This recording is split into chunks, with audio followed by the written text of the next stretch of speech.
How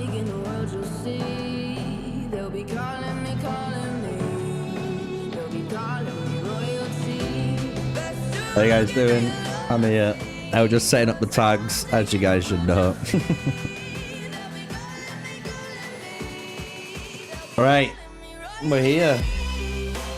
We'll see how many people turn up to the stream after the video. I thought, let's see if this plan might work and that for the next hour or so. We're on Pioneer server. Little nice update. I did put it in the Discord for everyone.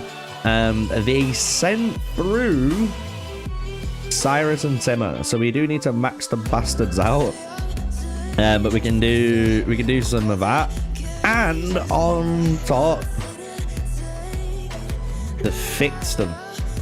Everyone's at level 40, so we can actually do some testing today.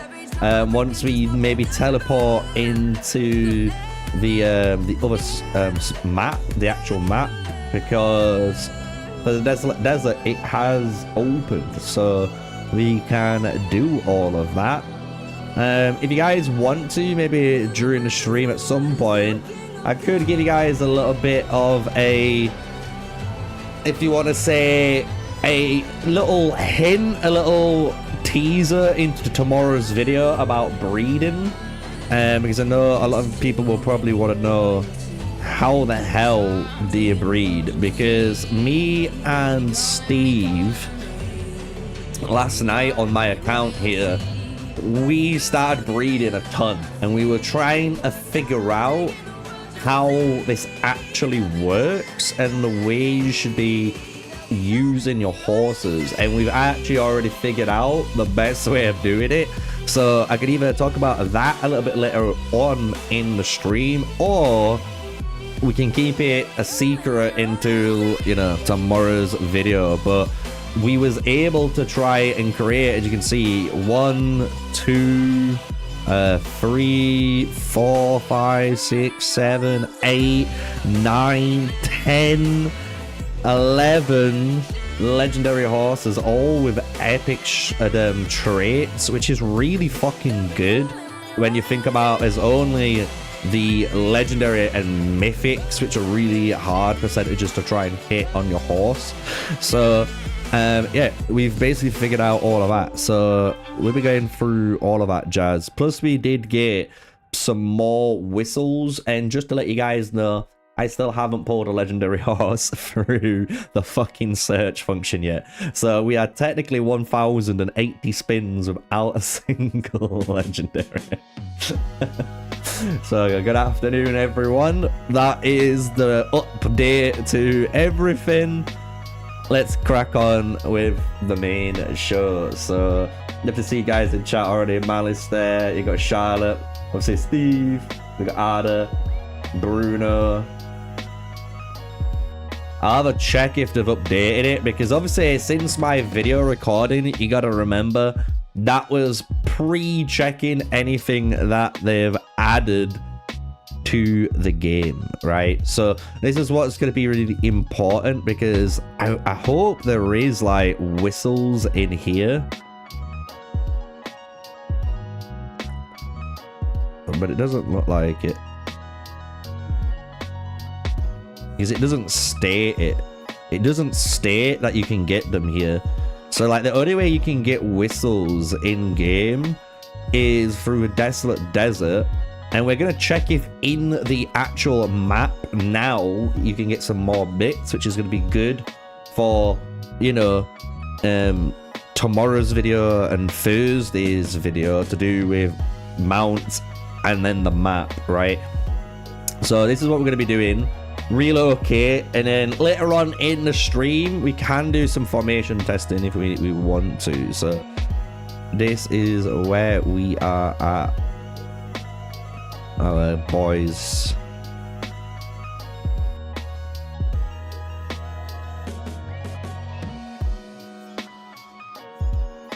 Sig, big boy Sig. Right, so should we just move up there?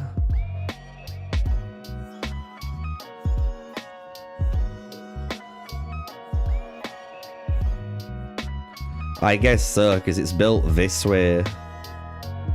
I'm surprised the devs didn't build it this way, so we could actually experience these passes and do this like as an alliance, you know, as a server or something. Interesting. We'll come up here.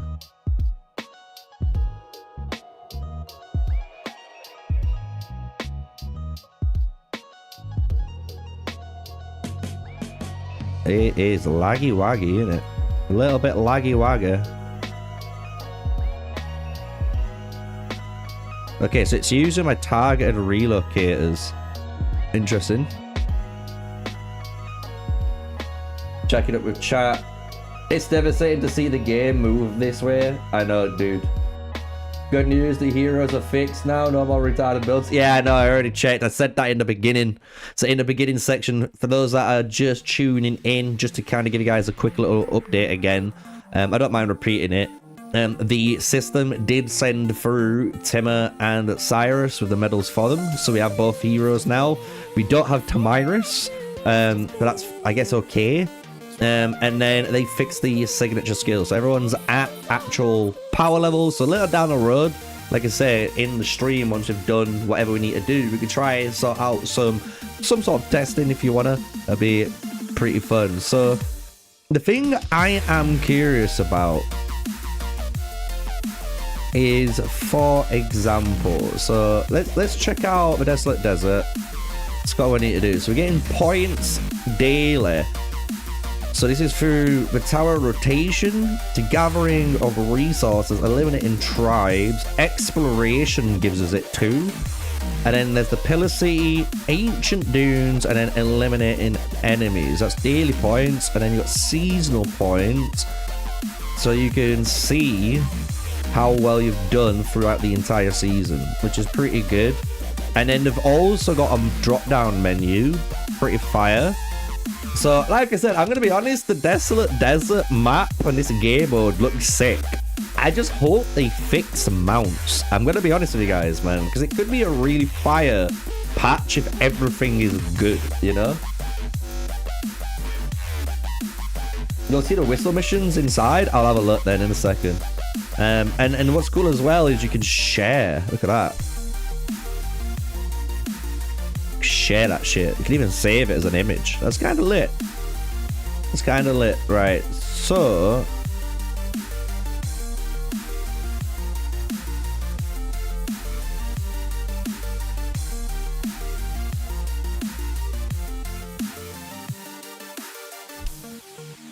I'm an idiot. I didn't even read.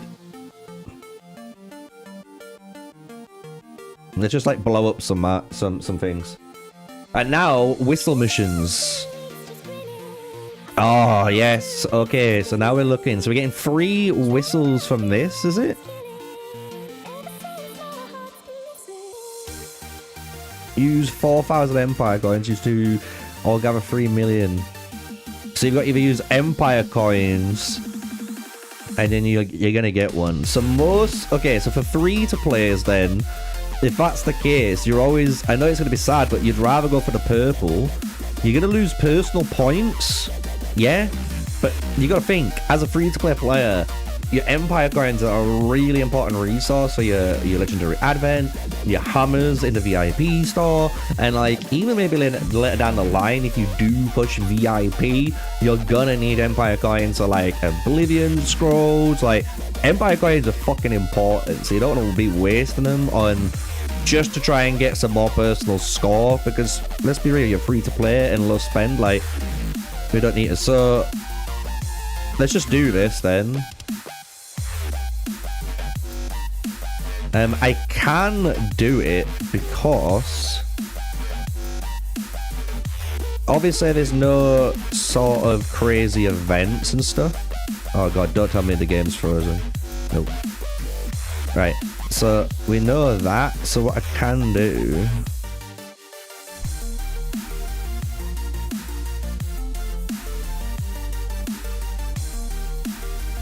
is go to the store.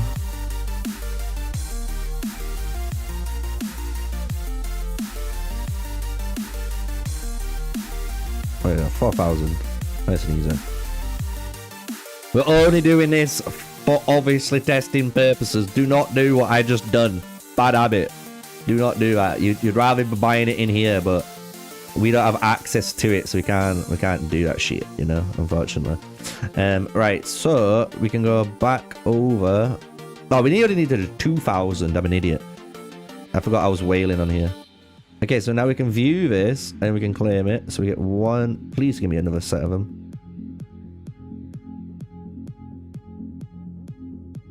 Yeah, so we can get 3 from this. I wonder. Okay, hold on. Let me try and get these done.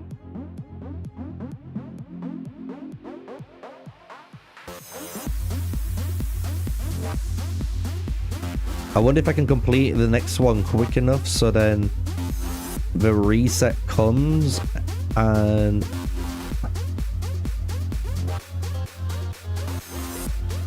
fuck. I want to see if it resets and I get another free straight away.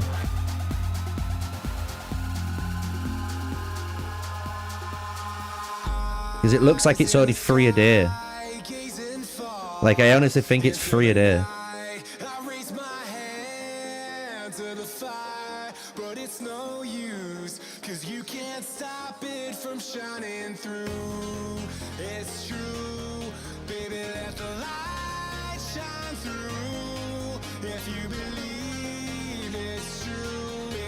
Alright, let's see.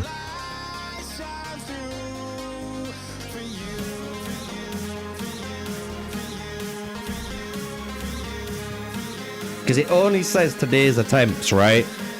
So I am assuming that's it now. We can't do any more at all. You know what I mean? But I'm just going to see, unless it's a bug, you know what I mean? That maybe we hit the 0 timer and the game bugs and gives us another 3 and you can do another 3. It'd be funny if that's the case. People will be like, go, go, go, go, go. If not, that means every time you're in Desolate Desert, you can get 3 whistles a day, which means that is what, 15, 18, 21 whistles a season, because they're 7 days, right?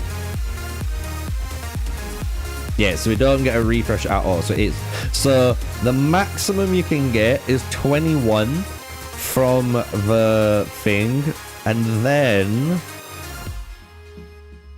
then you've got to go 21, and then you can get to 26 or 25, 24, 23 or 22. So you're getting, that's your average on your whistles every time you do this. And this comes, I think, once a month, right? So if this comes once a month, yeah, you're getting 22 whistles a month, man. That's less than 1 a day.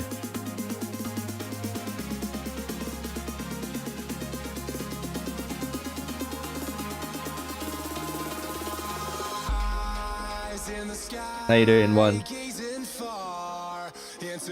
One's a stellar season? That's even worse then, right? That's even worse. We have to honestly see how many we get from Fallen and Frontier.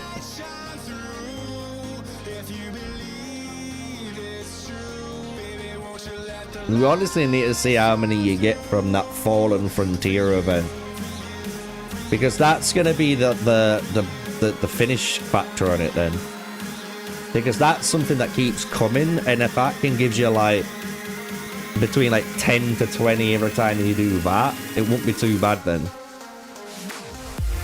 But it's my main issue with the whole event of mounts is the accessibility of it. Like, I can deal with the complexity because obviously that's like my thing and I've understood it. And RNG, people like it, people don't like it. You know what I mean? It's fine to have so much RNG, but when you get too much RNG on RNG on RNG, that's when it becomes an issue for people. You know what I'm saying? So if we go here now,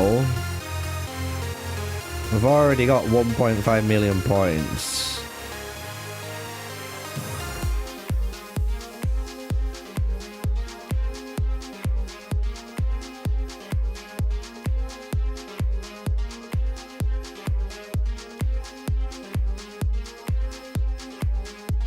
Okay.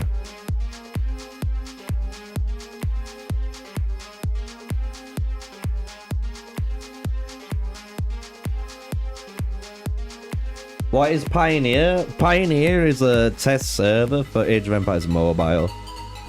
So they put out a poll or post, just say, on the official Discord and other socials, and you can basically sign up to it. And when you sign up, you get a test account, so everything is given to you basically, as you can see on screen, and then you get to gain access to a lot of the new features that are coming into the game to test.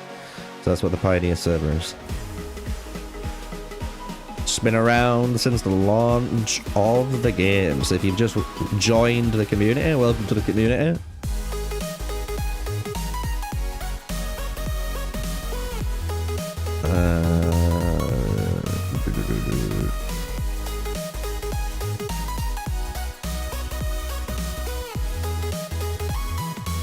Just let me kill it.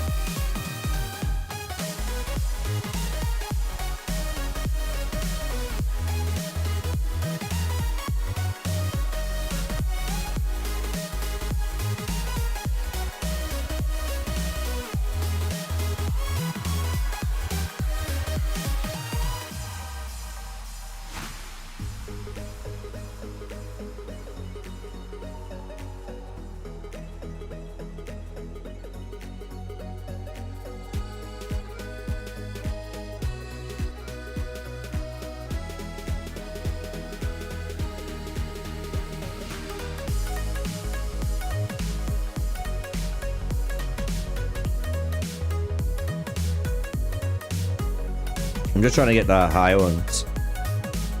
I want to see how many points you get.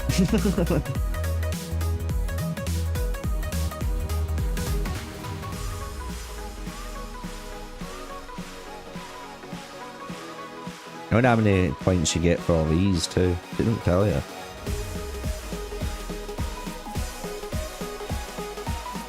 It must be little.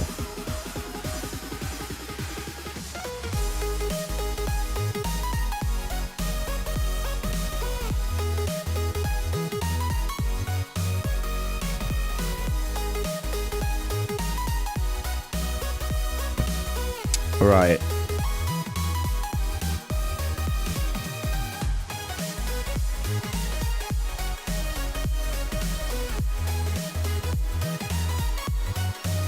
Calculator.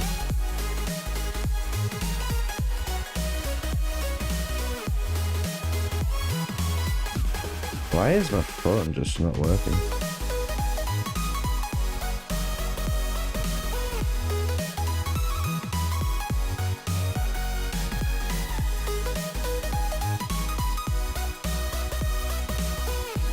I'll sort that shit out there. Calculator. 1.554 million.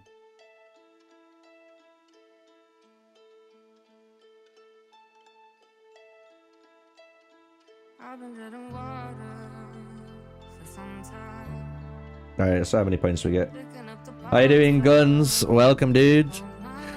Welcome to technically Age of Empires Mobile's first actual KVK, bro. Actual KVKs here, plus some new systems, some more mechanics. So I'll show you the map and stuff in a second, but yeah, actual true KVK. So we've got now Mightiest Empire and Golden Expeditions, which are like weekly 1v1 like kingdom invasions, and then you've got your Battle of Dawn and Wonder Contest, which is like your Ark of Osiris game mode. So these kind of like little mini alliance versus alliance events. And now we've got this, which is Desolate Desert, the KVK. It lasts only 7 days and it's fast, bro. It's fast. Morning Pete, morning Carp on it. So we are now on that. So minus 1, 5, 6. So every level 35 tribe got us 13,500 points. So everyone should know that now. 13.5k. Let's just send these guys out to do that hang. Right, let's check it out then. So this is the map. So the way it works is these are our corners. So each kingdom has a corner. So you can see that's our corner, that's another corner. There'll be one down here and then one down here too, right? So when we zoom in, you can kind of see what the map looks like. Your opening passes go into a shared giant zone 2. So you can be fighting, you know, another empire straight away in here. There's going to be these buildings that give you points, but I can showcase that off in a second a lot better. And then there is your main, you know, central thing that you're going to be aiming for. You can see everyone's got these little dividers too, which is nice. Getting everyone separated and actually into the center, which is nice and simple, right? So it's going to be interesting to see how this KVK actually plans out in the game. So to show it off better though is honestly this is like a really good way of showing the KVK format, because you've got your wastelands. So that's what I was saying earlier. These are your 4 zones, and I can kind of make myself a little bit smaller. I don't need to be as big. So you can see here we've got 4 zones, 4 empires all in. That's your zone 2 and then your zone 3, right? And then the way it's split up is on the days you can get access to zone 2, day 2, you get access to the final one, day 6. So for one whole day this is opened and it's fighting for 24 hours. Whoever wins wins, man. Who's like the echo of Age of Empires? Ooh, good question. Probably like either 42, 40. Like their stellar glory is easily one. Really easy one. So you can see, so day 2, so day 1, we're in day 1 now. Everyone jumps into their corners, get prepared, get built, what you need. Day 2 starts, everyone opens up. So then you're fighting, because these zones open on day 3. And that's what's even more crazier. Because then, technically, this purple empire could build. So let me get the live draw out, because I was doing this yesterday. This is what's sick about it. This shit goes crazy for certain alliances are gonna go crazy. So imagine we use the right colors. So imagine like these guys came out and these guys came out to fight each other on day 2. Right, that's what happened in day 2, right? And these guys might have done something like this, and these guys might have done something like this, right? But then these guys went up here because day 3 occurs, and then these guys could just be like, yeah, right, let's just invade in, bro, and just fight. That's just so funny, man. It's fucking crazy that's gonna happen. And then day 6, like I said, day 6 is when the center opens and you fight. And the different buildings really do matter, because you can see these little pillar cities will give you desert points every minute. These towers of rotation open up on day 3. And the towers rotation at 5, 13, and 21 UTC. So there's 3 instances of fighting on these towers. And if you control them, you're going to get buffs, basically, for controlling them. And you can earn desert points too, I think, for doing that.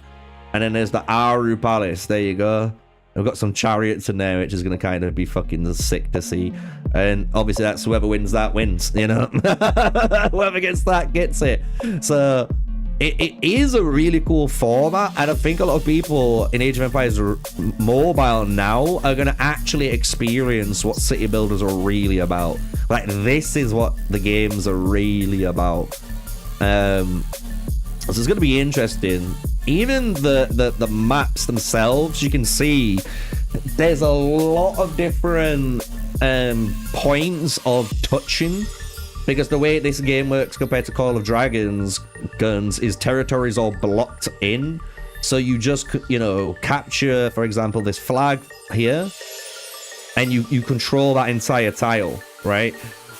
So you can see everyone has the ability to touch it, basically. And when you look at any of the passes, it's like 1, 2, 3, 4, 5, 6. 1, 2, 3, 4, 5, 6, 7. So they're on one more, unless there's a better one. 1, 2, 3, 4, 5. See, like there's some really clever pathing if you think about it. When you're looking at each of these, each pass has probably got shortcuts to get there and touch here quicker. And yeah, that's where things are gonna get going. So I'm looking forward to this, especially for us guys in here. What can we do? Should we talk about the mounts? Do you guys want to get the insider scoop how to get mounts working? So maybe if you're in the test server maybe right now, or if you're watching, this is like a little preview for tomorrow's video, because me and Steve went down on it. I understood it pretty quickly, and I was just showcased it off, and then I was repeating the process with Steve, and we was able to keep getting the right stuff. So yeah, we can do that if you want. Cool format, seems super competitive. It really does. It's gonna be interesting, because the thing is, in our game guns, like, you can't really see it on here, but we have like the Wonder Contest, and in the Wonder Contest already we have, when it first came out, divisions. So like, as you win, you go from bronze, silver, gold, platinum, diamond, top 500. So we've got all of that in place, and I'm expecting them, just like you guys, to bring out that brand new Ark of Osiris League, your Roots of War League that you've got. Like, I'm expecting us to get the same thing, because we've already got we've got the foundation there. Everything's laid out there. So let's do it. Should we just do it for a bit? Should I showcase how you can actually take advantage of this shit? Because as you guys will realize, you do not want to be wasting anything in here, and you can take advantage of every single thing in this area. So as a spender, you need to do this, because if you fuck up, you basically can delete horses and delete skills and delete things that you just didn't want to delete. And as obviously free-to-players, you want to be able to mid-max on getting the most out of it, right? It's kind of similar of like if you played Call of Dragons with pets, or like, I don't know, like with Rise of Kingdoms with formations, but many games have this like really clever mid-maxing way of making it work, right? So the way we're gonna go for it is from start to finish. So obviously we're gonna start summoning horses. You're gonna be looking for basically horses, either blue or epic to start off with, that have stats that you care about. And if a horse doesn't have a stat that you care about, you're gonna be fixing it, right? Because if you look, this horse, let me move myself. Let me do this. Give me a second. Let me do some live editing.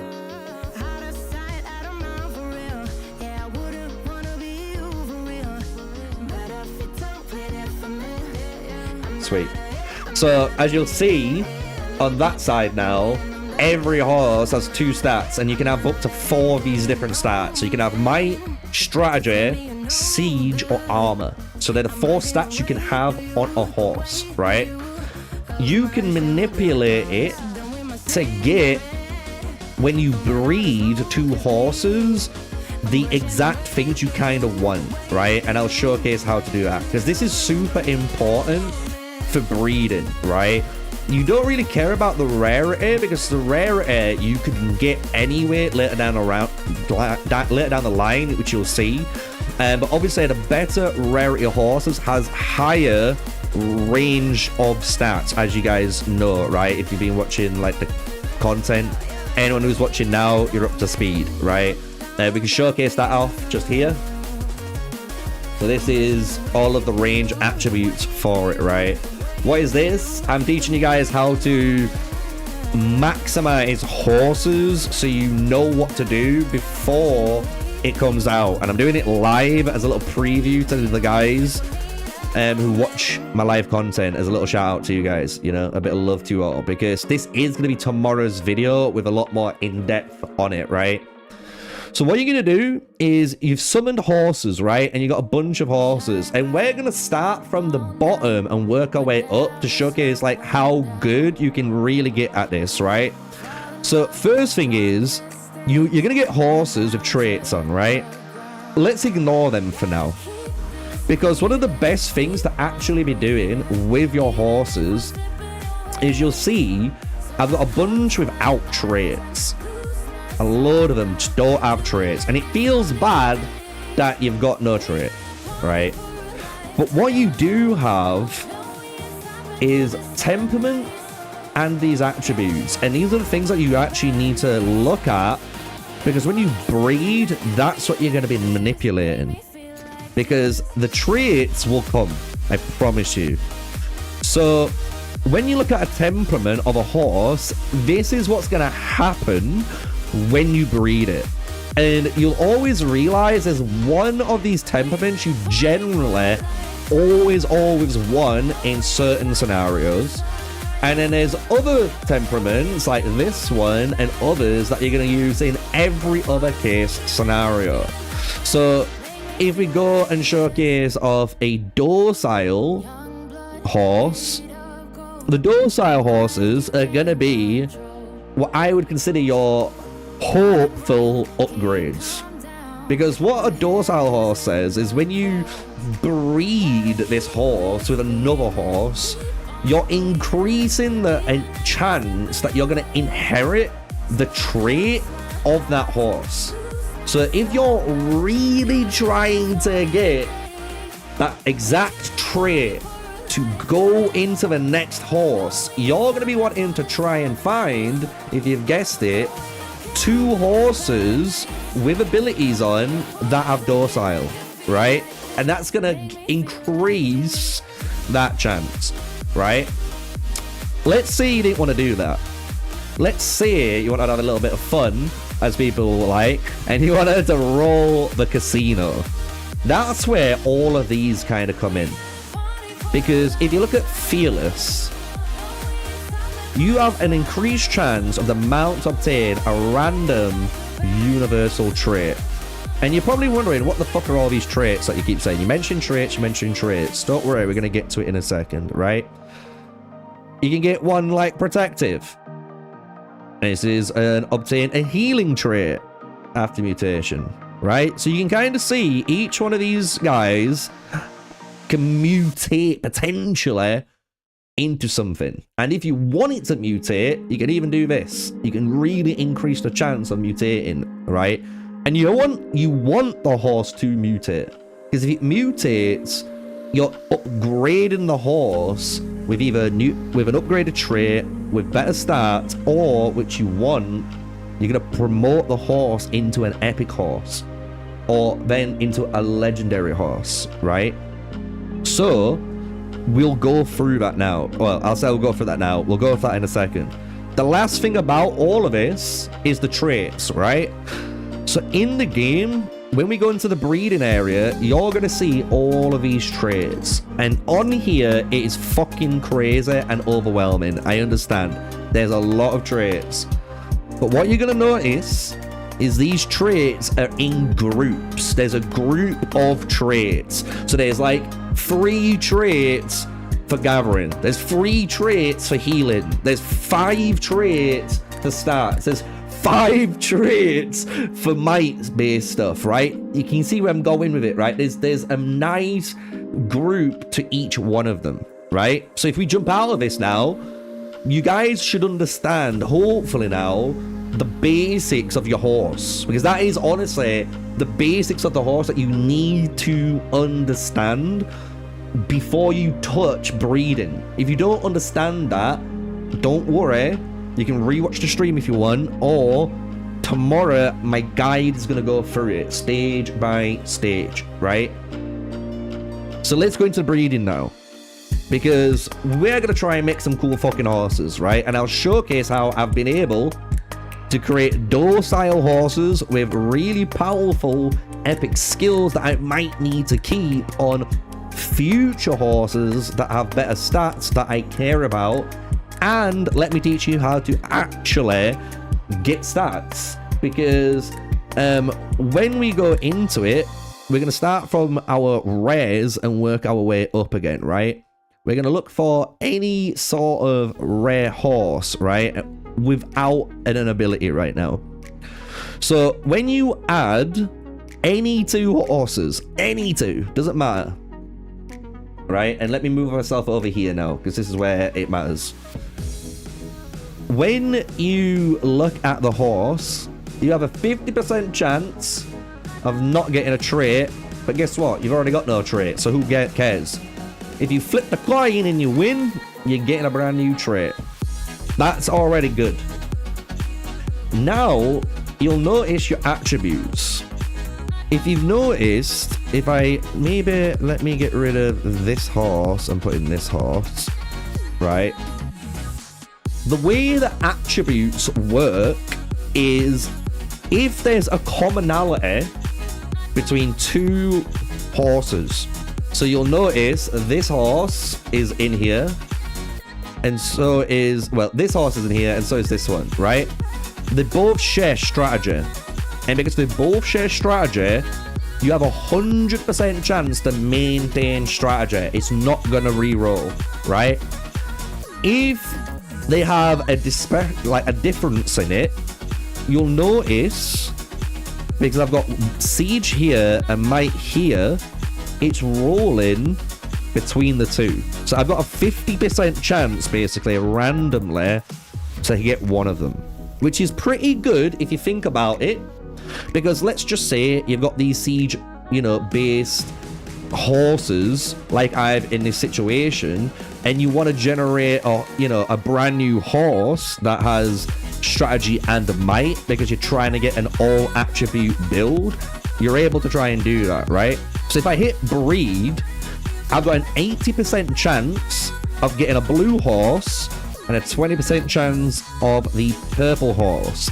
And when you breed these 2 horses, right, you're going to be removing them out of your pool, because you're literally going like that. You're just fucking slamming them together. So these are deleted and you're getting something new. And that matters later on, as you're going to notice as we go through this process, right? So we're going to go, boom, we've got a horse. Shit, we didn't get the traits, but look, we upgraded our strategy and siege by, putting them together. And what you can do is keep repeating that process, right? So what I can do now is put maybe these 2 horses together, and this guy's got alert on. This might give me a strategy-based mutation, and Warbred might give me a might-based one, right? So we can have a look and see what happens there. We can breed them. And you'll notice now, look, I've kept my siege and I've kept my strategy, but it's increased it that little bit. I haven't been looking. I haven't got the trait. It's okay. We can go again, right? And this is what you want to be doing with all of these type of horses, right? And the best thing to be doing is trying to get horses with these increased mutation chance. So if we get Spirited in here, and then we put like Fearless, this is a universal trait, right? We're trying to basically say, okay, we want a strategy horse, and we hope to try and get armor. So we've got a strategy-based armor and get rid of the might, but we're trying to get a universal trait here. So we'll breed them. Boom. We didn't get the trait. But this is how you do it, by the way. This is the way you work it. I'm going to keep doing it until we get Summit. And we can keep working up from there, right? You can also, if you want, if you get alert like this, I can go Corsair alert. I can put both of these together. So let's say might and armor. Let me fight might and have we got another might and armor? We don't. It is what it is. We'll put this in. So we put these two alerts in. Obviously, these have increased chances of getting a strategy damage mutation. So we're trying to double up now on that chance. Breed it through. We got an epic, and then boom. We've now got a strategy-based trait. And that is because we used the alert strategy mutation to go up. So you see how it's working? Are you guys getting it? Is it clicking? Is it clicking in your heads? So let's do it again, right? Add this guy. He's might and strategy. Let's just say we wanted to keep this. Let's just say we wanted a might strategy build for like our siege-based heroes or something, right? So we'd breed these guys together. Boom. There we go. We've just got a strategy-based trait on this blue horse. See how we've been able to do that? Just generated it by creating it, right? So let's say we want to do some more funkiness. Let's say, for hypothetical sense, we want to keep one of these traits, right? We want to try and keep one of these traits. That's what we want to do. So what you want to do straight away is find docile horses. Like they're the big ones, because that's going to increase the inheritance chance, right? So let's just say we will get one of these guys in. Let's do like strategy and armor, since we're working with some that should be put together, right? We can uncheck this box for now, and then we can just put in Dustbane, and this is this effect, right? So let's add this together, right? So let me explain how this might work and what should actually occur, because when you've got a docile horse, it's gonna try and increase the inheritance chance. So I am trying to increase the chance of maintaining that Dustbane and inheriting it, right? So you can imagine, if you want to try to keep this skill, you're going to be looking for horses like this to try to get a docile Dustbane horse, or you're trying to find two horses you've already got with docile and that trait, because then the dociles will mate together and increase the inheritance chance on both having the Dustbane, and it will force that together, and you might get an epic horse or you might get a blue horse, right? So we'll breed this, and we might get that thing, or we might get something new. And we got something new only because of the mutation of the other horse, right? So you have to really think about what horses you're putting together, right? If you're not doing that, you're gonna fuck yourself over super hard, right? I'm trying to find, maybe I should just like, you know, do a bunch of summoning, so we got a bunch of horses. Let's do that, just so we can like really get into it. But that is honestly like a really big breakdown on what you want to be doing with your horses. So even if you find, you know, you've got epic horses, you've got blue horses, that don't have traits, don't worry about it, because you can create a 50-50 chance of getting a trait, and that's what you want to keep doing. And then once you've got your traits that you care about, you're trying to find like docile horses to maintain those traits and go up. Docile is like the end game trait. Do you get what I'm saying? While all your other traits are generally either to mutate to gain a trait or to try and keep it, you know, or to increase the chance of it happening, right? So we can keep going through. Let's just keep getting some more. I just want to drop like as many of these as we can. I'll go down to like 200, so we've got a bunch of horses to get. See what we've got.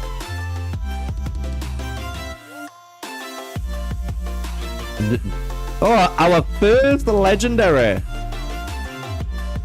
Woo! First legendary horse. It only took 1,247 pulls in order to find that bad boy. But we got one. They are in there. Perfect time to end.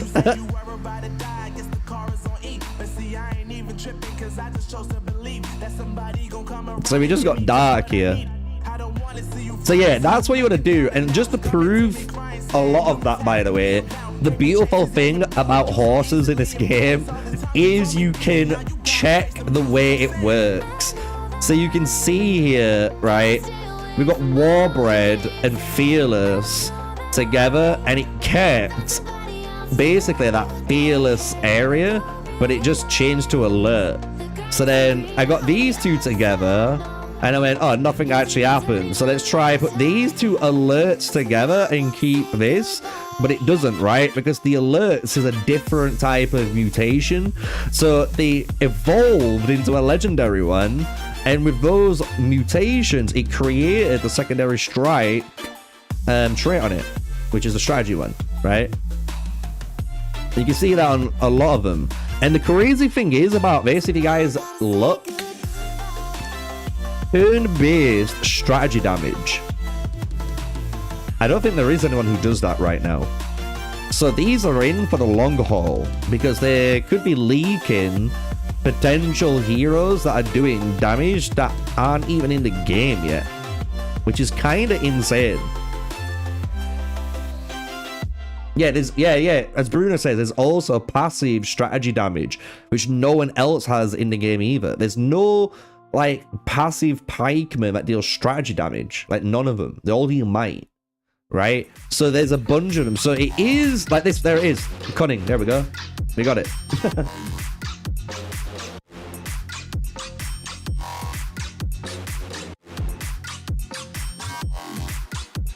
The thing is, if you get a legendary horse straight away, this is what's fucked up about it. It might not matter if it's like this, because all this is doing is giving you these attributes, and this is okay, I guess, but it's the trait and then the adornment that really make the horse powerful. It's those are the things that you care about. You don't care about anything else. Anything, dude. Like, you can see, look, like, look at this. 9.2% strategy damage. That's on this epic one. Like, you would rather be doing 9.2% more damage, right, than, where is it?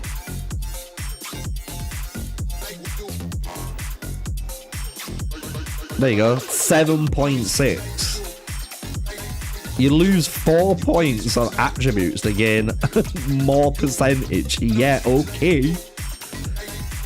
And you can get, I don't know if I've got any. I'll see. Oh no, I got rid of them. So sad. Maybe a blue one has it. You can get mythic based skills too. They're red when you see them, obviously. Oh, we didn't get one. We got a bunch of fucking horses to play with. What you can also do, obviously, is you can mount manage. You can also see mass breed. I don't know if I'd recommend this yet, I don't know how much I feel about it, because the thing is, you can click rare and keep epics and aboves, but you will lose so many of your rare horses, and you don't know if you've got anything like actually decent out of it. Like, it is just better to work with what you've got. So like, if we start doing it now, if I just start putting these guys together, so if I add this guy and this guy together to keep the stats, all we're trying to do is generate a healing trait. That's all we're trying to do here. And we don't get it, but that's all we're trying to do. Right, so let's just put these two together. Breed. Don't care about the stats. I just care about getting a trait, right? 50-50, by the way, this is going to be. But there we go. We've got an epic lifesaver. So what I could try to do then is go... Let's see, lifesaver. Wherever it is, there it is. So look, we've got these lifesavers here, but they're all warbred. What I want to try and do is keep a protective horse, or what I want to do is go add this guy in, and then add in a docile horse, right? So I'm trying to add this docile horse in, and I've got a 30% chance I'm not going to get a trait, but I've got a 70% chance now, because of the way it's set up, that the docile is going to let me try to keep that lifesaver. But if I don't keep lifesaver, I'm going to get at least a new healing trait. So I'm at least going to get something that's relevant still. Do you get what I'm saying? So if we breed now... Oh, we got an epic. So we've gone up. We lost the trait, which is a little bit bad, but we kept protective, which is good. But we upgraded the horse, which is actually a lot better than you think, because now we can take that horse and do the same thing now, right? So you can imagine if we get epic horses now, we can start doing some crazy shit, right? Like, let's just put these two horses together, and you're rolling a 10% chance of getting a legendary with a trait potentially. We don't get it. We don't get a trait. Let's fucking roll again, right? So you can do stuff like this and just roll illy-nillingly if you really want to, just to try and get, you know, traits like this. And then you can try and work on, you know, trying to get the right stats. But you can do all sorts of stuff, you know what I mean? So another thing you could do, for example, is, let's say... Let me see what docile horses I do have.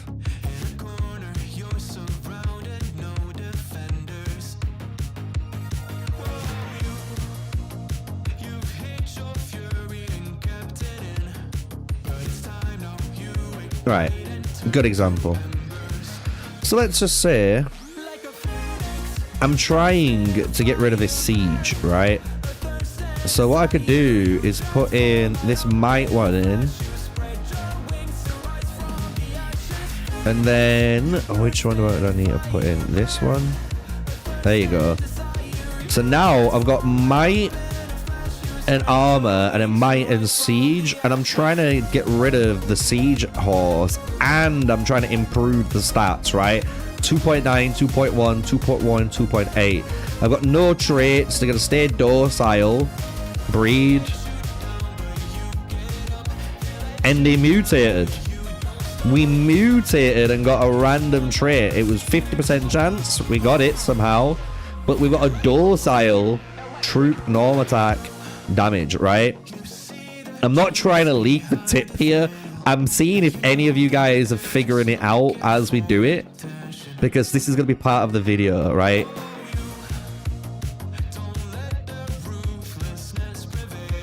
Unlucky we didn't get the continuation from docile.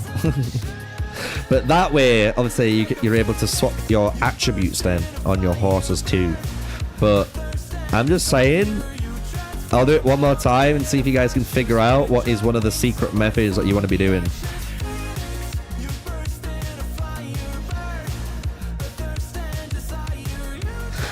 And that, honestly, is today's lesson on mounts. If you missed it, you missed it. If you rewatched the stream, thank you for rewatching the stream. If you're live, you're welcome. I'm going to be doing a video on it tomorrow, a lot more in-depth anyway, and showcasing and explaining a lot of the, you know, ways of taking advantage of it, if that makes sense. But yeah, to get a purple horse, it won't feel as bad if you understand the breeding center. It's all about understanding the breeding center. If you understand that with the horses, right? If you understand how horses are and how they work, why all this matters, right? Then it'll make sense to you, right? That's why I had to go through all of this bit first and then do all of the skill side afterwards and the breeding, because you have to know this at a basic. If you don't understand this as a basic, you ain't getting anywhere, and you won't get legendary horses with epic skills like that.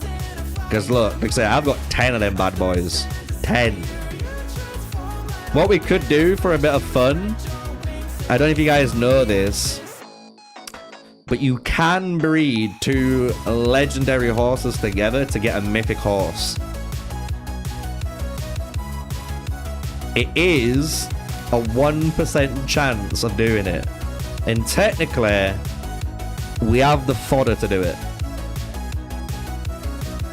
Yeah, you can only add 1 mount per hero, but you run 3 heroes in your formation. So each formation needs 3 mounts.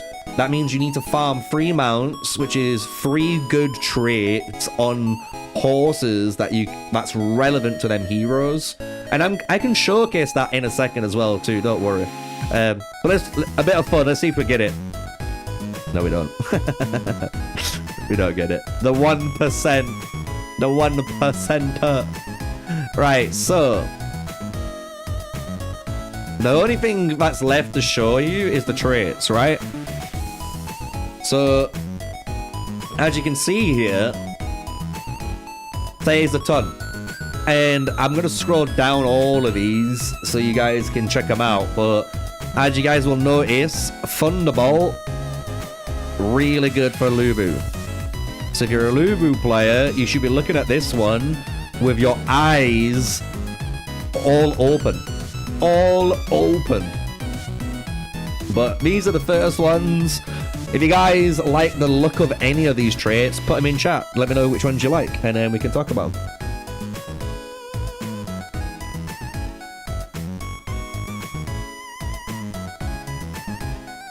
I can actually go here.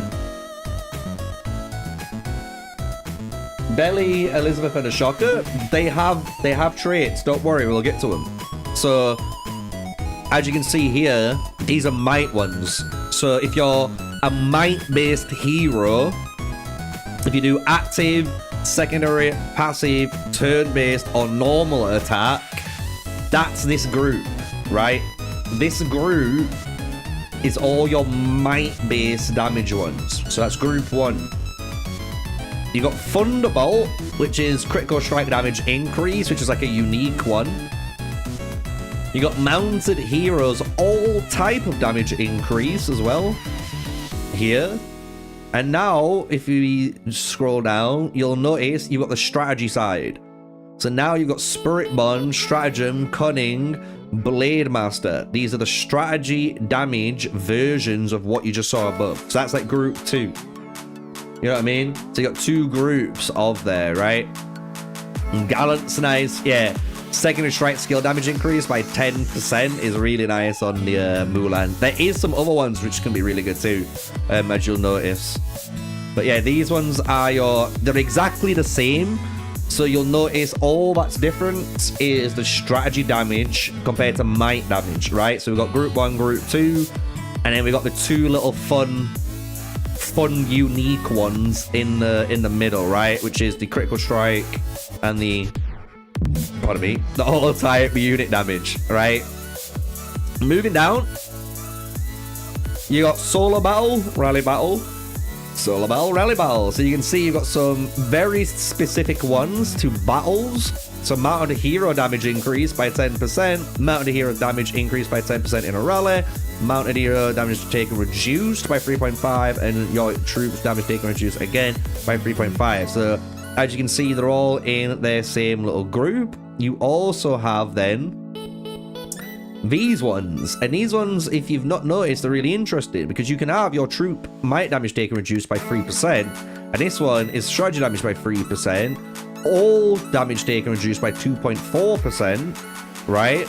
The reduction on active, secondary strike skill, and passive, all 3%. So you can get one of these ones for 3%, but if you're specifically in rallies and garrisons, you do want these ones. These ones are giving you that extra 0.5%, which will add up, right, if you're going to go down these routes, right? And then if we keep moving down, you then have your troop normal attack damage taken reduction, and then your last 3 are healing. So you got lifesaver, renewer, and healing armor. So these are all your different base percentages for your, you know, healing ones. So as you can see, you've got group 1 healing.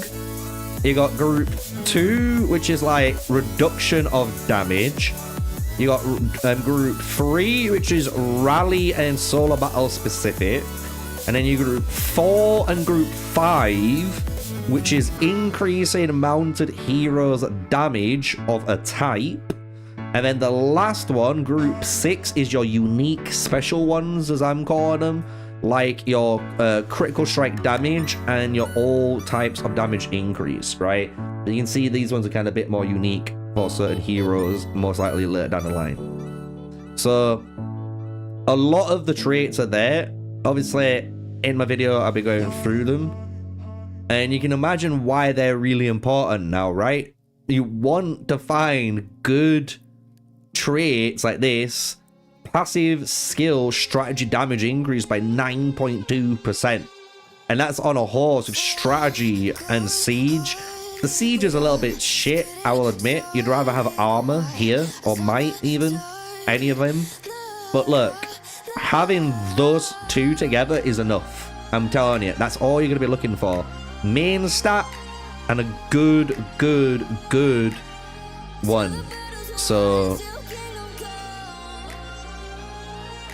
Gallant is nice for Mulan, yeah. Gallant's really nice for Mulan. And you've got so overpower is for, like, you know, your Miyamoto, your Yodits, right? Their hero active skill damage. Obviously your Mulans, I wouldn't say Lu Bu, but definitely maybe like Timur, or maybe, I'm trying to think who else. Maybe Attila if you went down a different damage route, but he doesn't really run damage, so you don't have to.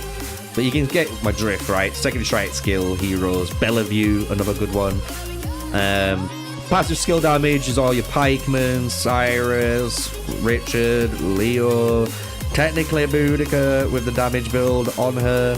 The turn-based skill damage, that's going to be your Julius Caesar, your Otto, your Ramcam with the right build, obviously, your Octavian, all of those guys. Normal attack damage increase. Normally this is on Attila.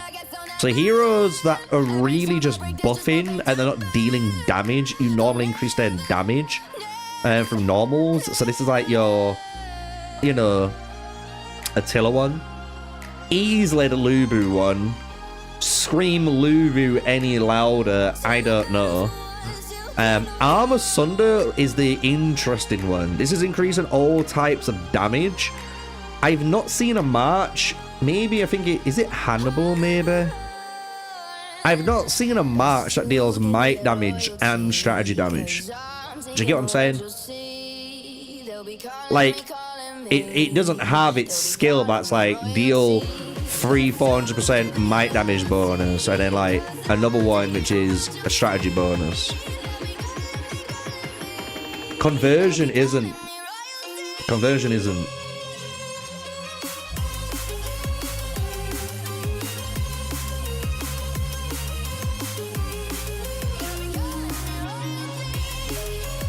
No, so the way I understand mounts, they are mounted to the hero, right? So if it specifically says hero on the trait, that's increasing the mounted hero, meaning if you put this trait on your Mulan, it's only improving Mulan, it's not improving the other two. So that's why you have to make sure you've got the right trait on the right hero, right? It's like your gems. You know how your gems work? It's basically like an extra gem. That's really an easy way of looking at it. It's an extra gem, a trait. It's like adding an extra gem on top. And then you've got your adornments, which is an extra one on top of that. Yeah. Active skill strategy damage. Obviously, Ramses, going back on topic.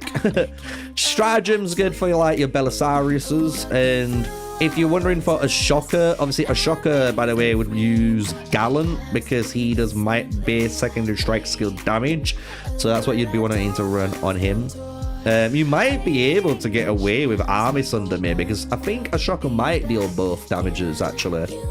I've not got too much experience looking at a shocker's numbers enough to remember them off by heart, you know, so I do apologize. Passive strategy skill damage, we do not have a hero that uses cunning at the moment, so you don't need cunning at the moment. No one does it. Same with Battle Master.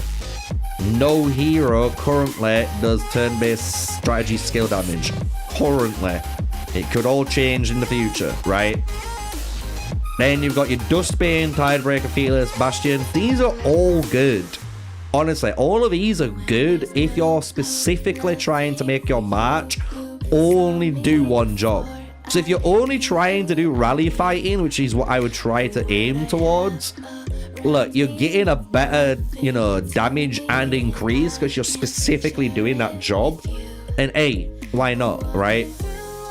Because everything else now is, you gotta think, any sort of defensive hero like Barbarossa, maybe Ramcam, Mehmed, Tribuana, even like Charlemagne's, stuff like that. All of those type of heroes are going to be looking at these types of traits where might damage taken reduction 3%, strategy damage taken reduction 3%, or damage taken reduction 2.4%. That one's really good. Active skill damage taken reduction 3%, so you can counter certain metas if you want. Secondary strike skill damage taken reduction, again, you can counter like Lubu, Mulan, Hannibals, you name it. Passive skill damage taken reduction, counter the pikeman if you want with entrenchment, counter turn-based martial pikeman, right? You can see my point. Each of these traits have a job. So hopefully we've gone through all of that enough. The only thing that's left to tell you guys, as you guys know in the video, is there's two types of adornments, and I'm gonna tell you probably 10 times out of 10. That's how confident I am. 10 times out of 10, you're always picking the second choice. So what I mean by that is, every class in the game has two choices. You've got one, which is Swift Blade for swordsman. That's going to give you attack, health, and damage. Number 2 is Mystic Mirror. It gives you defense, health, and true damage taken reduction. So you'll notice this is the same for all of them. Pikeman attack, health, damage, or defense, health, reduction. So you always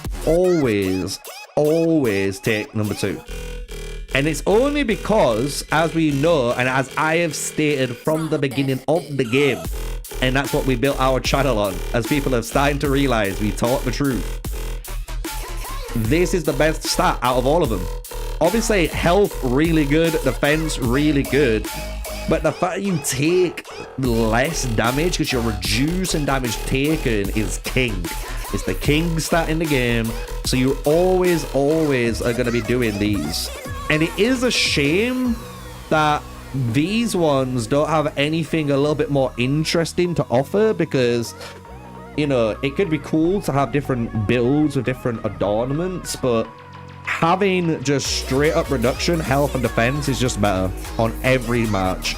Every single match. It's proven.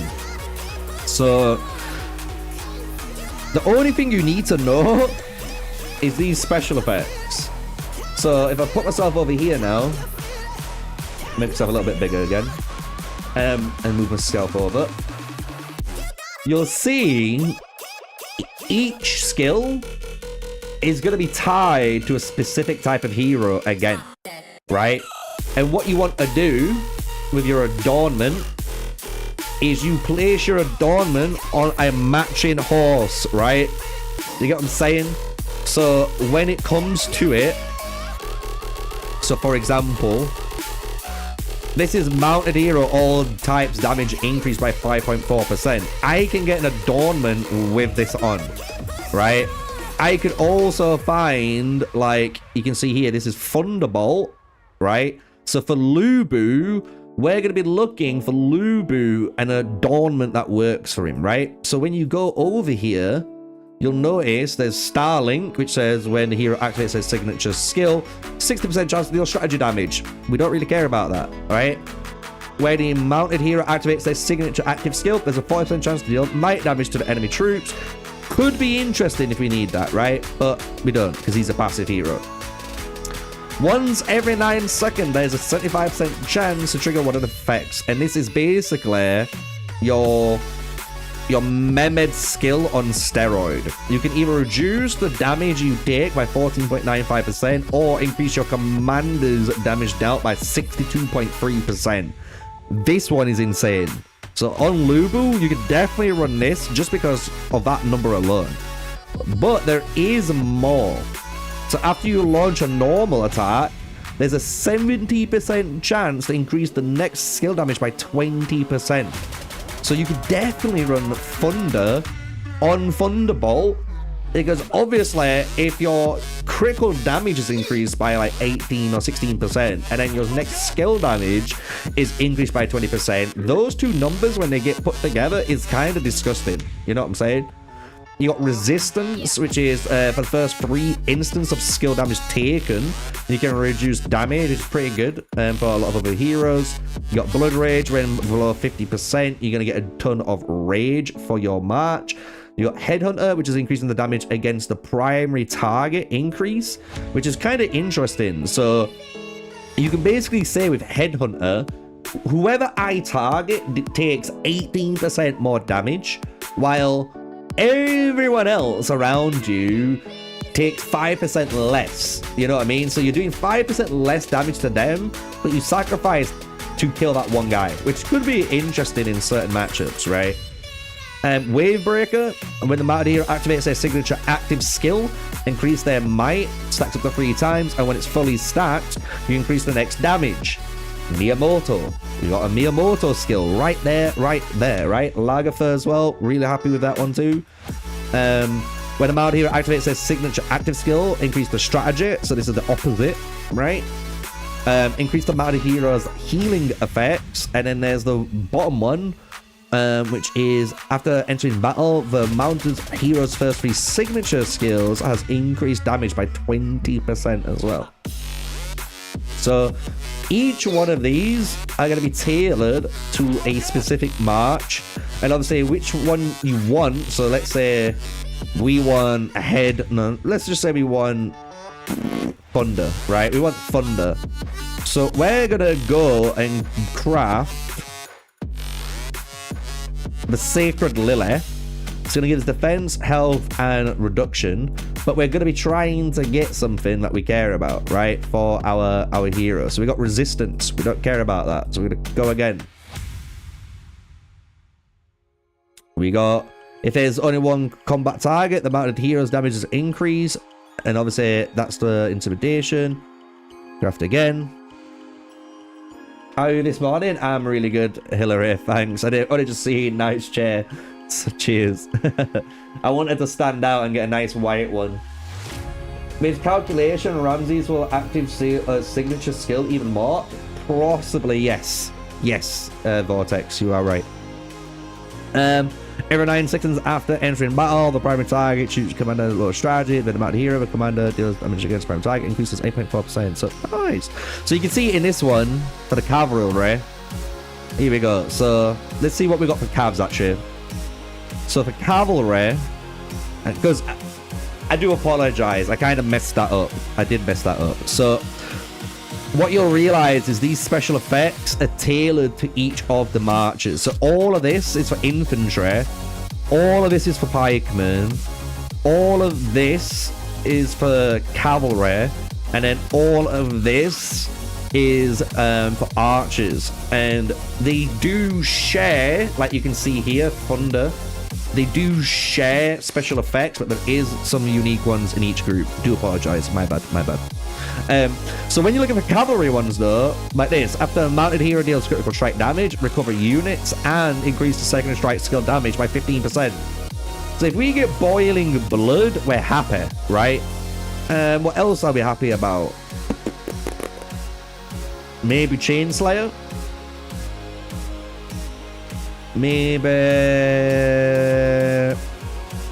Maybe even Cloud Piercer. And even Thunder, right? So any of them. We're like 4 hits that we wouldn't care about, right? We've got Blood Rage, we don't want that. We got Victory, we don't want that one. Oh, Reputation. Primary target has lower might than the mounted hero your commander's damage against. Like, this one's insane for whales, by the way. That's the whale one.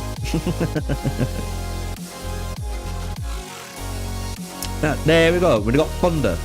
So now, because we've got Thunder, what we want to do is we want to go to special effects and we want to find the Thunder. There it is. We found the Thunder one. We want to equip that into this Guan Yu one, right? So he's just got the right thing, for example. And now, because we've got all that set up, we've done all the hard work, you need to start upgrading it. And this is where you just start, you pray to God, right?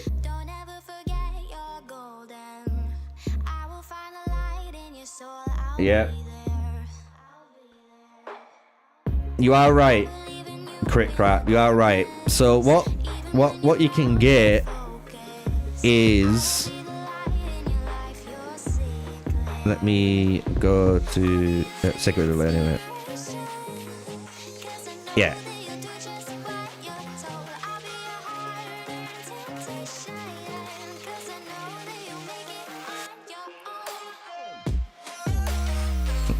If you're really good at the game, this one's gonna be crazy.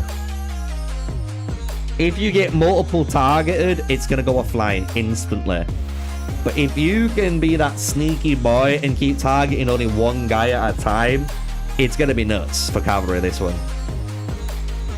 So is Boiling Blood, really good. This one I believe is good for the others. So after the mounted hero launches 12 normal attacks, you reduce their skill damage by 50% and you increase other heroes' skill damage in the troop by 7%. So Rally, you want to put this on maybe like your Attila or maybe the Timur, you know, basically any of these heroes that aren't really dealing damage because they're going to be attacking still. And then you're boosting up your Lubu even further by doing that, you know? Boiling Blood's insane. Yeah. You can run Boiling Blood and Lone Valor. You gotta think. You can run Lone Valor on, let's say, maybe Guan Yu. You can run Boiling Blood on Attila. And then you can run something like Cloud Piercer on Lubu, you know what I mean? Or Thunder on Lubu. Or what else? I'm trying to think. Even maybe Intimidation if you're super cocky. Do you get what I'm saying? Like, you can run 3 different horses with 3 different traits, with 3 different special effects, and all of that adds on to your hero signature skills, what you're doing, your customizable skills, signet ring skill.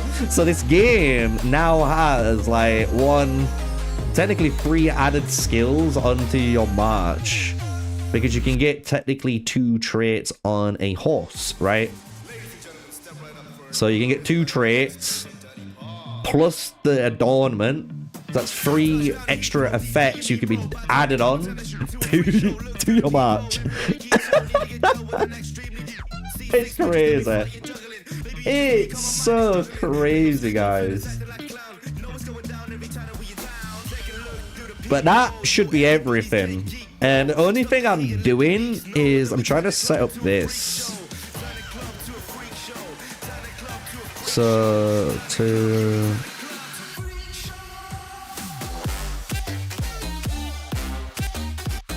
I actually need to get that one down. Oh, wow.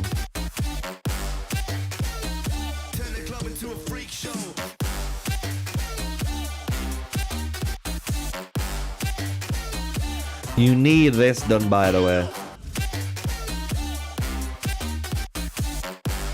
Yeah, with the primary targets, they really want you to target.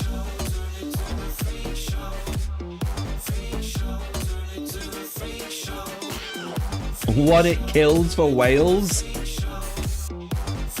What it means is, if you think about it, it's kind of fucked up, because if you're a whale, you can almost potentially one-shot someone. However, if you get swarmed by everyone, if you think about it, if you get swarmed by everyone, you should not have your passives online while they do. Because they're all targeting one target, and they're only getting attacked back by one target, while he's getting attacked by 60 targets with all these extra effects on top now to, like, pull it in. You know? I don't know if that's me being copium or what, but I'm trying to be positive at least. I'm trying, chat. I'm trying.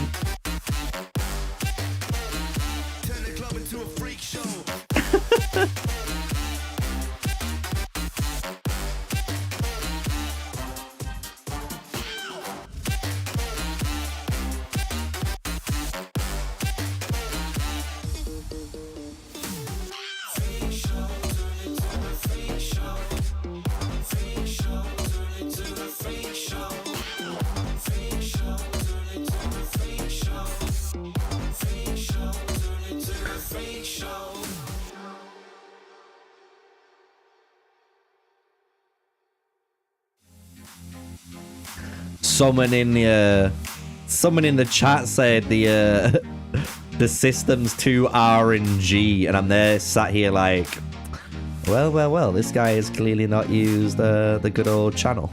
Look at all the stamina, guys. Let's go.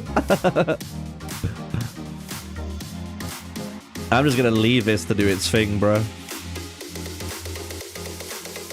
And then we can think on what we need to be doing, which is AKA prepping everyone else to be ready to cook, right? For testing. We gotta be testing, get our testing ready for you guys. So let's finally bring Timmer and the who? Oh, I've got more. Never mind.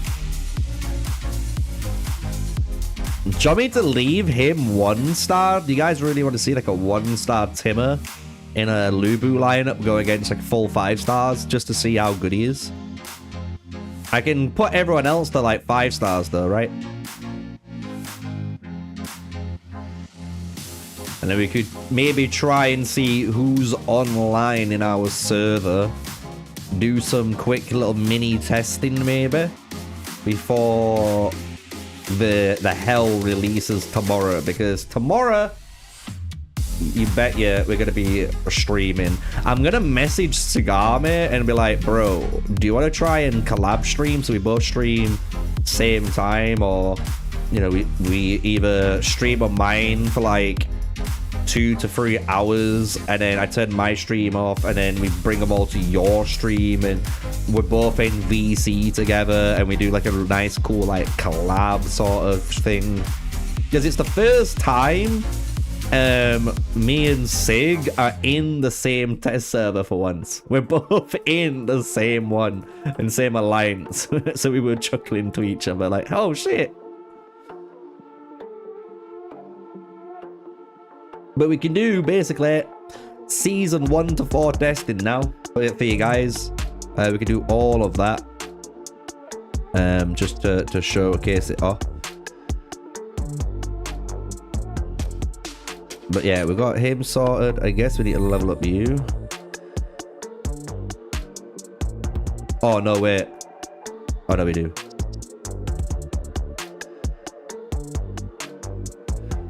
Why? Because we can still try and run some non-ring tests anyway. Like, some people might want to see what's going on. I can always just do him at the end, I guess, but... yeah, like, to be honest, the only thing Sacred Sage is doing is increasing the damage, and if you just took off the fucking ring, we're basically doing the same. It's not like, you know, Guardian, where you're increasing the chance. If you're increasing the chances of stuff, I'd be like, yeah, fuck. We're already dealing a shit to the damage, so... But we could just do it without the rings on for those guys. To make it a bit fair. You think you're Mulan? I'm not gonna lie. Fateless, this is disappointing. What do you mean? This is my main channel. I've been streaming Godforge on my other channel, for boys and girls. And I'll be streaming Godforge actually later on tonight too, for a little while before. I think it ends. I think it ends tonight or tomorrow night. So sad times, sad times. How you doing, Chloe? Anyway, because I know it's you. A nice shirt. Hey, behave now. It ends Friday. Oh, I've got a whole week of it still. I've still got a whole week. We're chilling.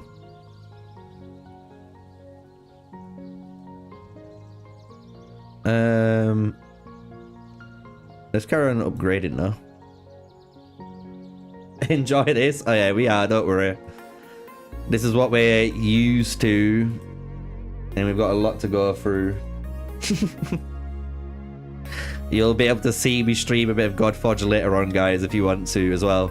If you haven't checked it out, you can go to my main page, my actual main, you know, YouTube page, and scroll down, and you'll see the MrSneakyy Plays channel. I am tempted just to pull it up to the top for now, just so people can see it on the main channel, and get you guys to look over there, because I am going to be streaming a lot on that channel like I have been. I just don't think you guys know about it, or if you don't care about Godforge, it's fair enough as well. Like, I understand some people like turn-based games, some people don't like turn-based games. I get it, I get it.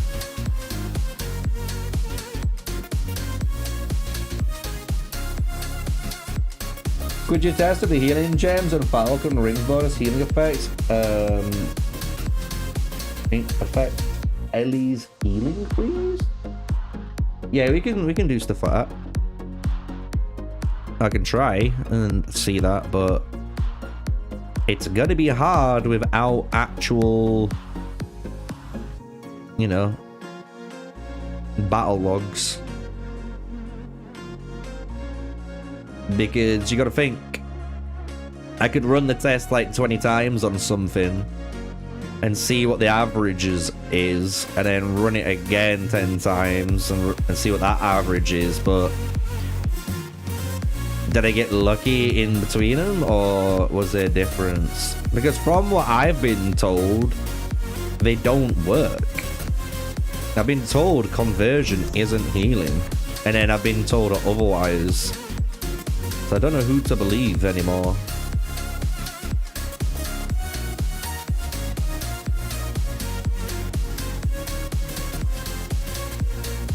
I don't know why I'm doing Rani, but hey, some people might want to see her, I guess.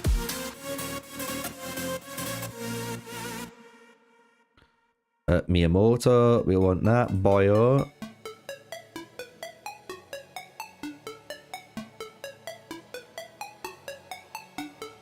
I'm the best info and entertainment, but hey, I try my best, guys, for you guys, you know. You guys are the ones that, at the end of the day, watch the content, enjoy the content, and without you, I won't be able to do this as a full-time job, you know, so I have to thank each one of you.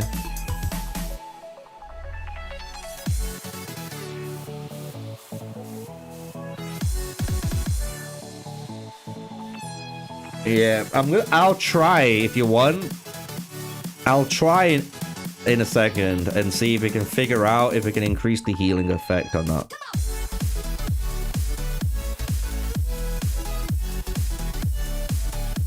Let's get some of these brought up into the 5-star ages though, you know.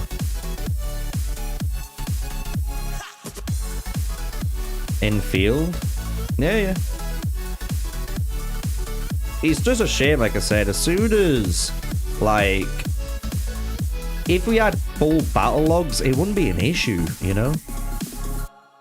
It just wouldn't. Like, if we had that, we'd be instantly on it, you know?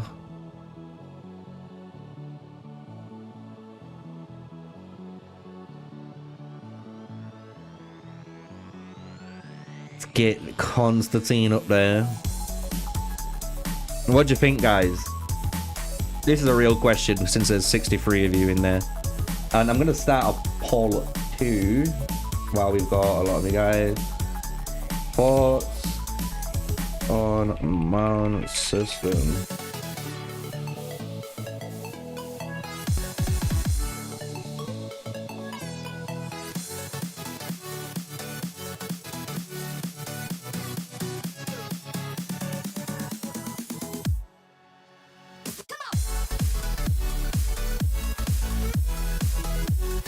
Right, I'm gonna start a poll, right? Vote, I'm making this clear.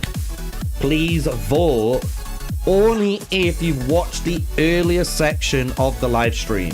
If you've not watched it, this poll will mean nothing to you guys. But I notice my viewership has stayed pretty much the same throughout all of that, and now it's gone up a little bit higher. So you guys are probably the same people that have watched it. That's all I'm saying. So if you're new, all I would recommend is probably turn the live stream back maybe 45 minutes or so, and you'll probably see me start talking about mounts.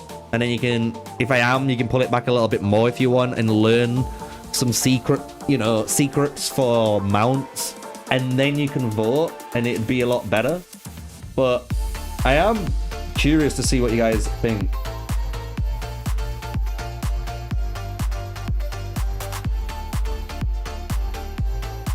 Because obviously everyone was super scared about it, but once we've gone through a lot of the way it works and seeing now on day 2 more mount whistles potentially and what we could be maybe getting through the Fallen Frontier, you know what I'm saying? It's slowly coming together. It's slowly coming together.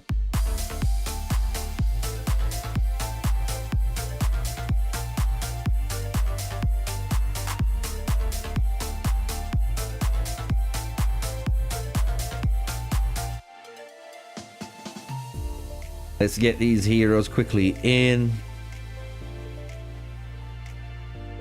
I just want to try and get the, you know, the more asked guys, I guess, done first, and then we can take a break and then do some Elizabeth stuff and then come back and finish the rest off and, you know, keep going for there. That's what I'm saying, Crit Crat. I don't think I'm going to be able to see it. It's gonna be hard.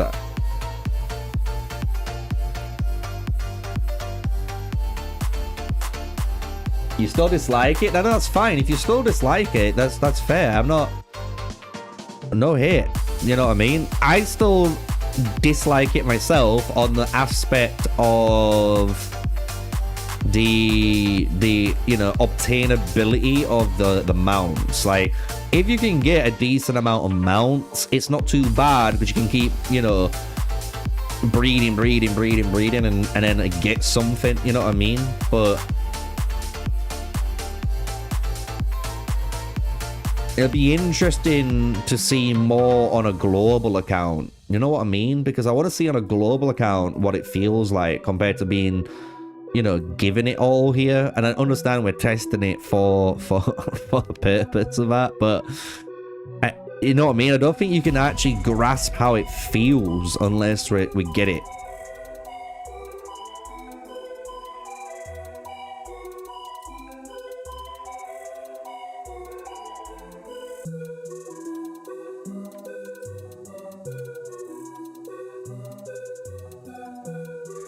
Yeah, no, I'll figure out a way, guys. Don't worry.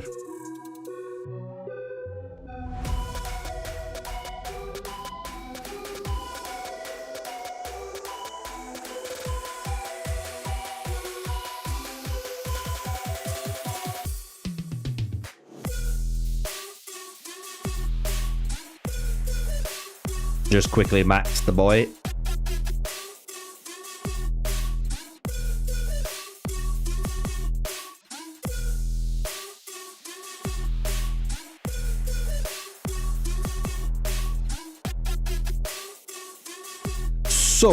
So let's get this show on the road. Actually, we'll do that bit later, a little bit later on.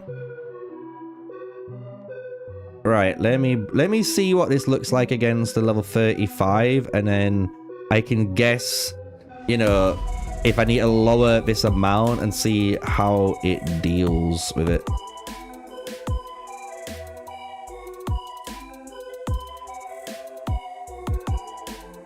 Let's have a look. Let's see how many troops we need to remove first.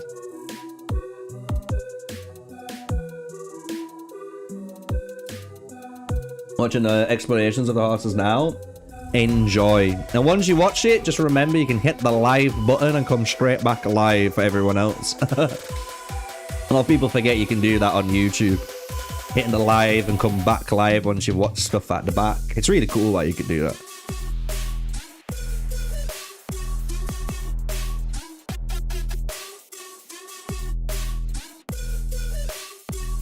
Man, it looks so hard to guess just from that alone.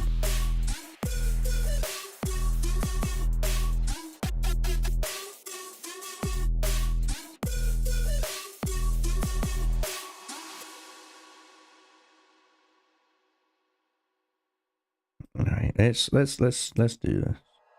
Like you, be strong to hold the powers of the sun.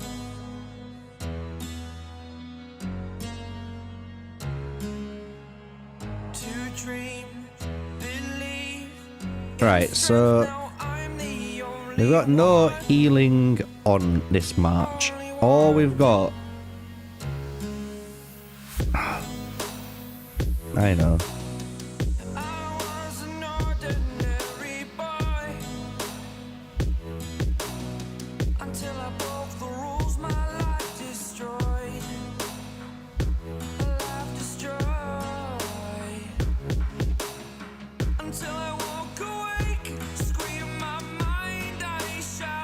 I've got an idea.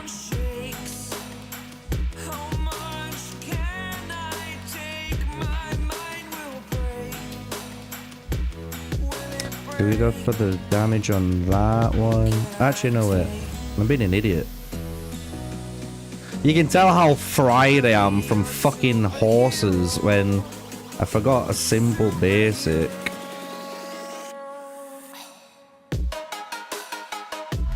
I need this. Because this should be the strategy, right?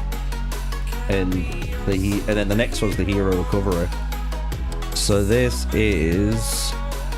yeah, so we can put the strategy on this one. And then we can equip you. And then we can put... so this is what we'll do.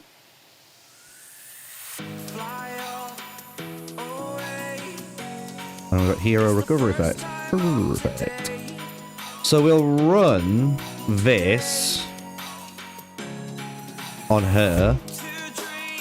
It shouldn't matter. I'm going to be honest. It shouldn't matter who you put it on. But just for fucking everyone's sake of peace of mind and not to get into arguments, we put it on her, right?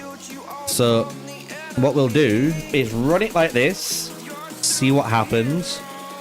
Then we'll put in a little extra bit of strategy and see if that, you know, increases anything. And then we will do the hero recovery effect. And we'll see if we can see anything. We'll see if we can see anything.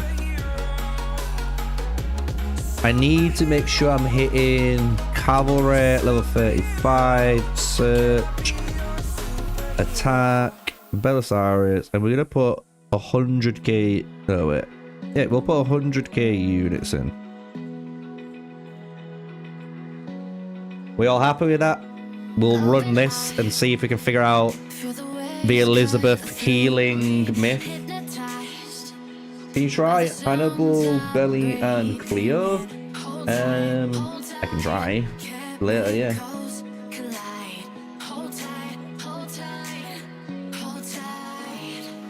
It's tapped.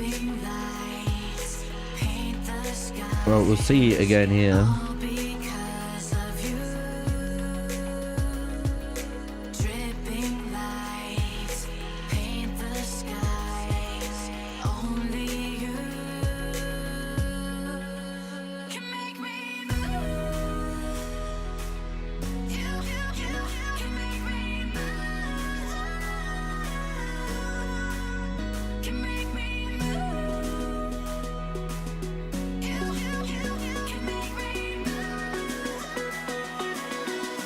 $54, $48, $53, $46, $97, $55, $74, $40, $50, $62, $29, $217, $475, $53, $44, $28, $66, man, that's so hard to keep track of.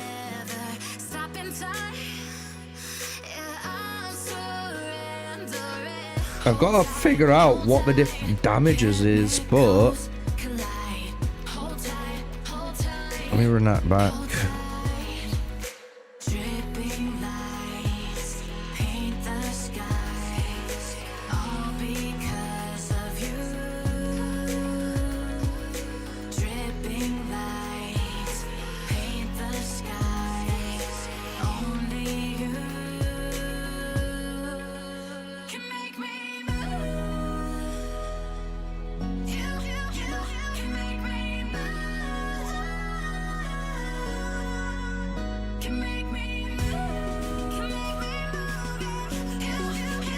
A lot of 50s then. Alright.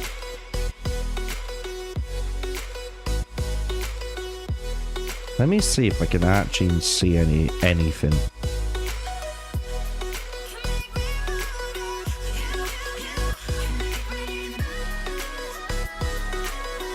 It's only 2.3% more. But it still should be more. Should still be like one more on average on everything.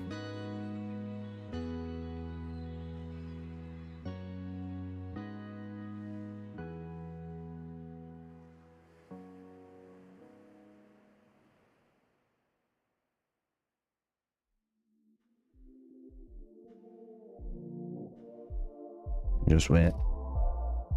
The best thing to do for me anyway, like I put in my guide and talks about it with gems. To me anyway, with Elizabeth and stuff, I'd rather just put troop normal attack gems. Like, just, it's simple, you know it's going to increase the amount of troops normal attack damage for the troop, so you scale more. We're on 48, 66, 38, 28, 52. They're the same numbers, 34, 30, 55. Like, you're not seeing like 24s, like, you know what I mean, earlier in. Let's see how it ends. 13. Wait a minute though. That looked like we got some more though, because we got 13. I don't think I've ever seen a 13 before. Let me run it back. We can also...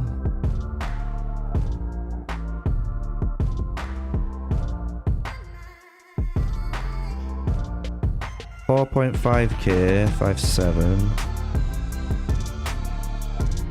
Oh, my bad.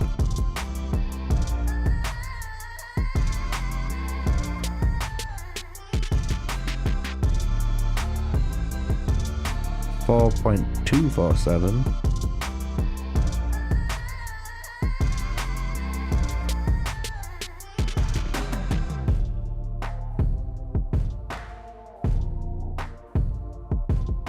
$3.968.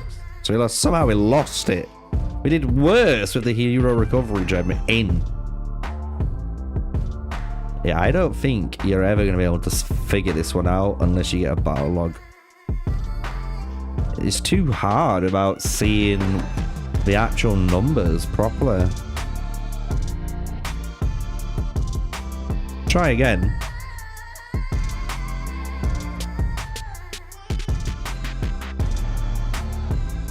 We have 58, 35, 36, 12, 12, 12, 37, 41, 41, 206, 55, 55, 26, a bunch of 74s and 87s, 55, 58, 55, 54, 28, 9999, 23s, 19, 4 plus 4 plus 4. So it's even the plus 4 at the ends feels the same. Okay, let me try and see if I can increase it by any means. When you want to get off the darkest ground, but gravity pulls you straight down. Oh, we have a Tamiris. Earth from a bird's eye view. You should grow feathers and see this too. When you want to get off the darkest ground, but gravity pulls you straight down. See if we can get more.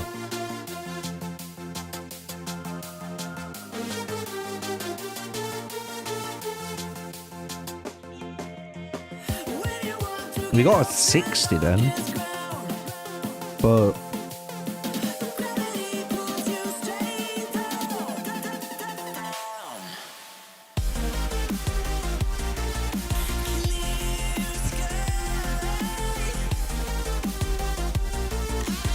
man, you cannot tell. I'm telling you, it doesn't even look like you can tell the difference.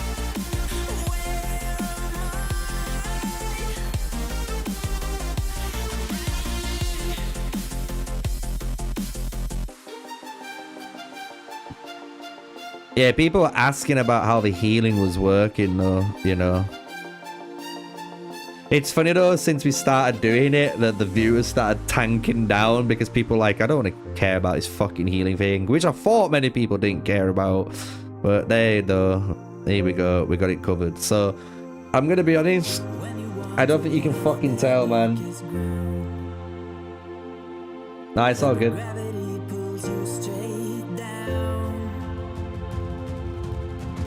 It's interesting though to see so far the votes. The votes, 46% still dislike it compared to yesterday, which was like 95% of you guys absolutely despised it.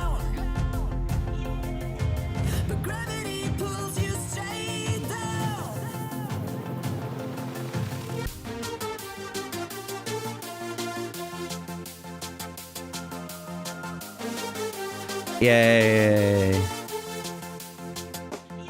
How many points am I on then? I'm on 2.9 million now. I can't be on that high in the leaderboard though, right? I'm 98. Astra's going in. Astra, the D-Gen. Love it. I don't know what he's been doing, by the way.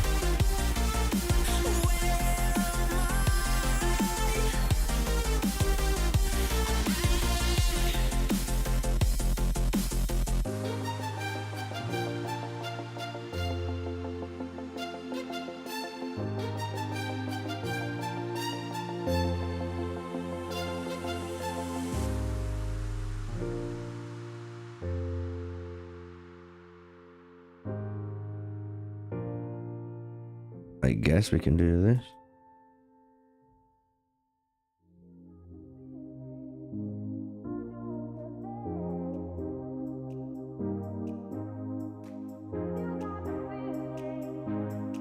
Just let them start cooking, I guess. You know what I mean?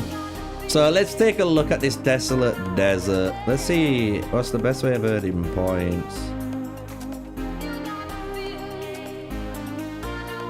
I've already got 1.5 million from ancient dunes, whatever that is. I've already got 1.4 million from just tribes. Ancient dunes.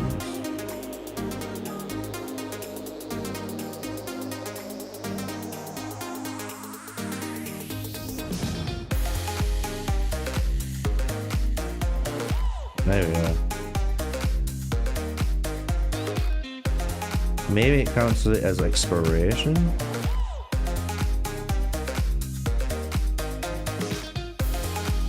Oh, it's the quests from the fucking thing. I get it. I get it. I get it.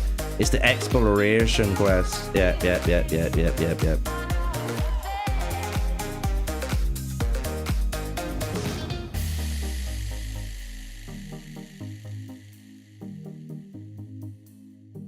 There's a lot of points in this, man. This is going to be a video in itself explaining all of this. I'm going to have to try and write all of this down and put it into an infographic for you guys, I guess, right?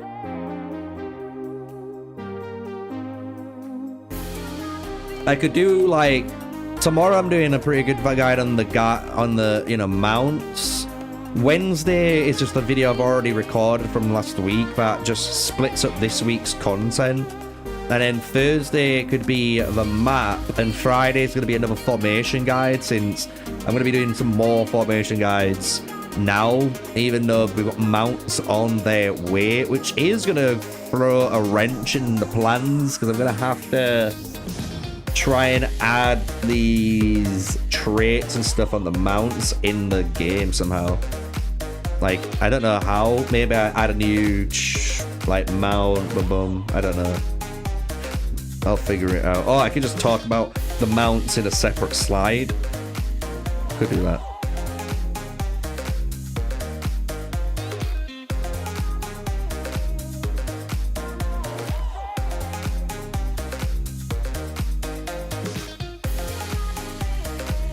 That's insane.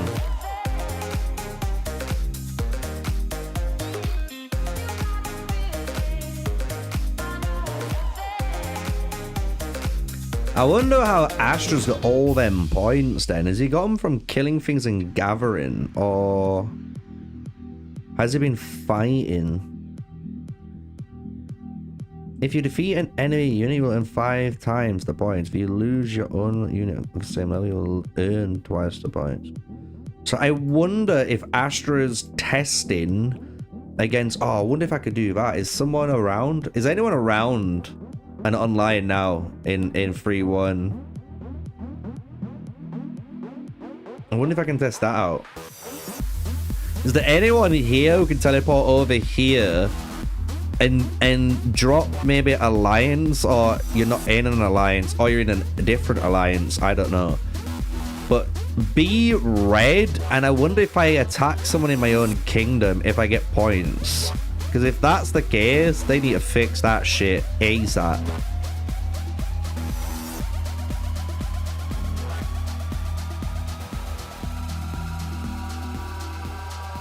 Thanks for the sub. Welcome to the crew, dude. Oh, what are these guys doing? No, man. I reckon Astra is doing what I'm doing. He is literally just letting his marchers just fucking AoE forever.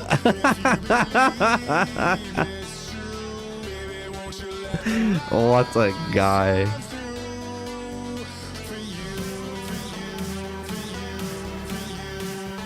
That is funny. I need to train troops too. Fuck. Interesting. What else do I need to know about this? I like that. Day 1, day 2, day 3, day 6, day 7. I actually like the way this looks, man. Like, I actually think the KVK is pretty good.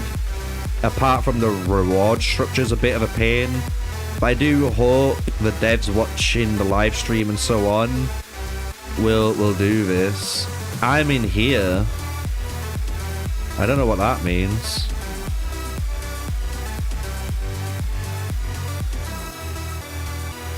I'm 95.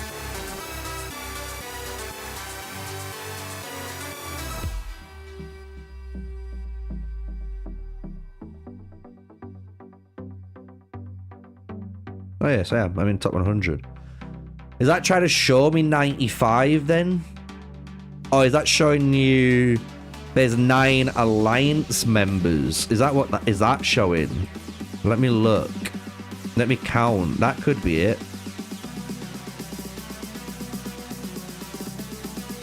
Pet. We're not count the pet. From 314. 1, 2. Oh wait. In the fucking top 100, isn't it? Top 100. So 1, 2, 3, 4, 5, 6, 8. No, it's not that then. What is that then? What does this mean?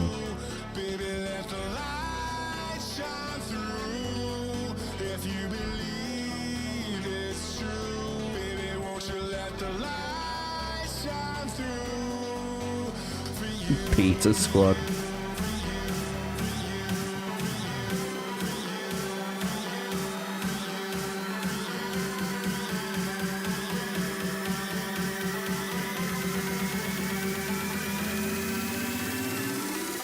It's interesting, right?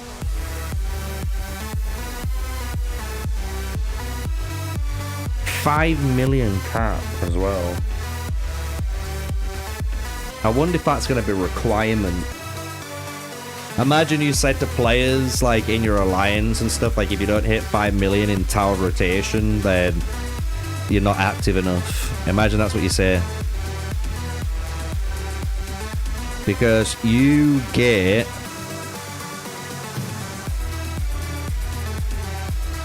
Where is it?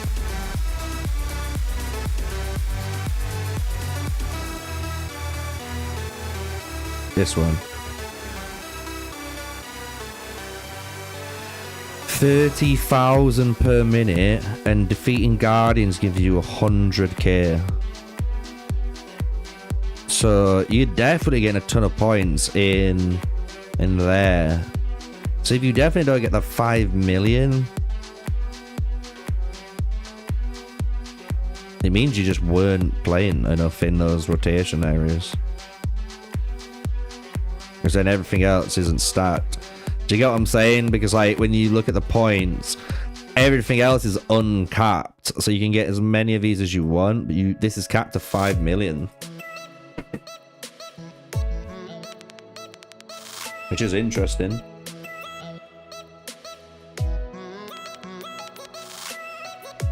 That's per day though, isn't it? I guess 5 million a day. Could you get that though? I wonder if you could.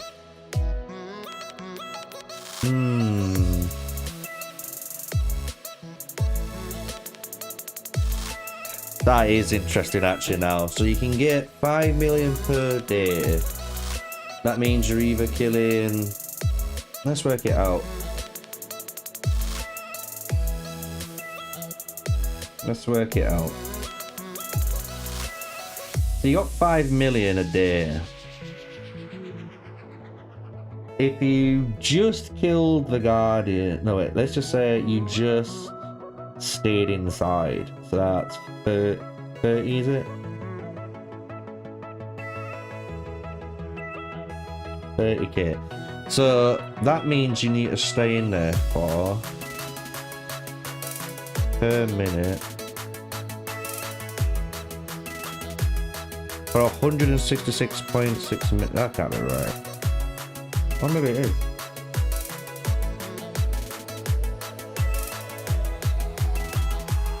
So that means your troops need to be stood inside the Tower of Rotations for 2.7 hours, or nearly 3 hours inside. And that's not including killing the Guardians, which is 100k a pop, right?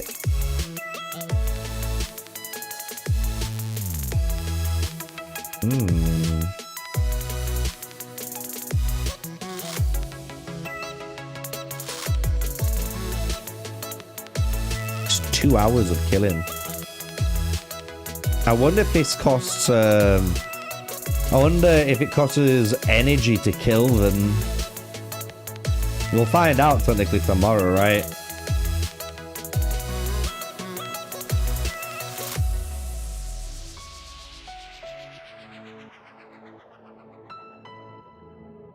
We'll find out tomorrow.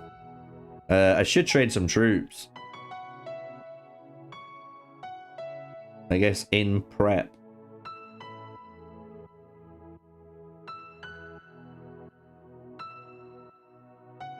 I guess we're trading Cav. I don't know what we'll probably run Cav, Pikeman. Then yeah, probably Int.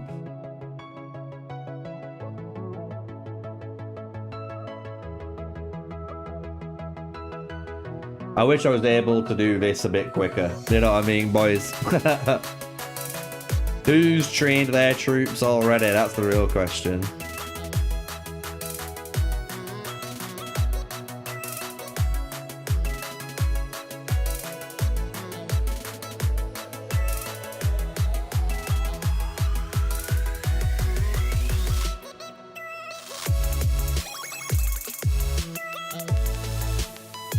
Let's boost it up to 200,000 now.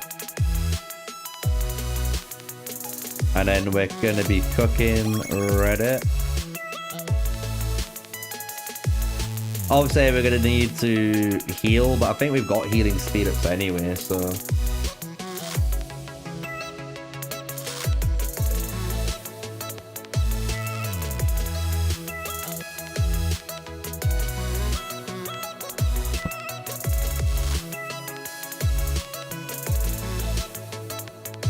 Almost there.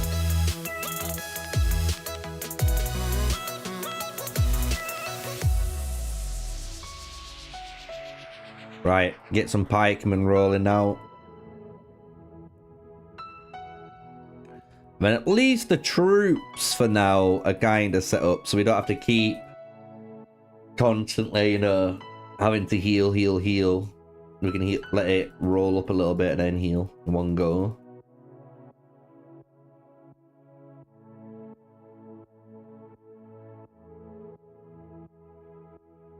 And we can go back to quickly maxing out what we need to max out.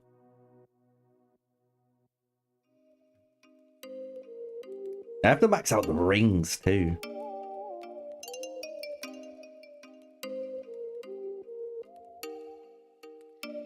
Oh, you make me wanna talk back. And there we go. Talk back to you. Say it like that. If I hate you, then Right, let's finish cooking these heroes, I guess. maybe, but you know I never will. No, so I choke I you don't need down Leo, just like unless people want to see Leo later. I guess some people, do we do this for the Suleiman? I really don't want to, man. I hate that champion.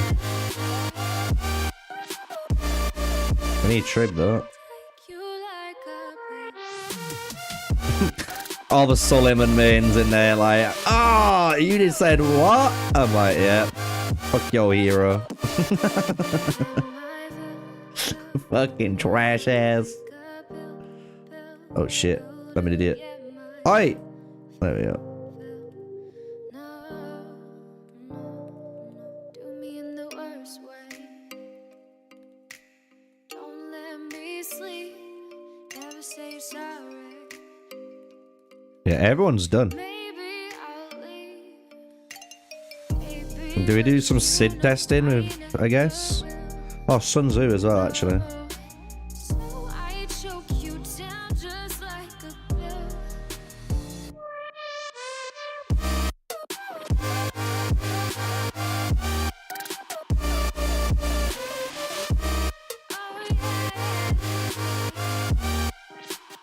Bet. Is there anyone? I guess I'll pick up these other guys just in case. But I don't think we need any of the free-to-play guys.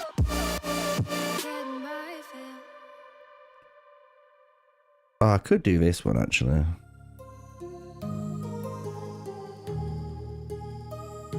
For something curious maybe down the line.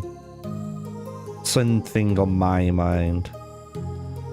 My heart rages around like an ocean in my head because there are so many things that I left unsaid. Yeah, I don't think I've... Is there anyone else we're missing? Cleo, I guess. Cleo.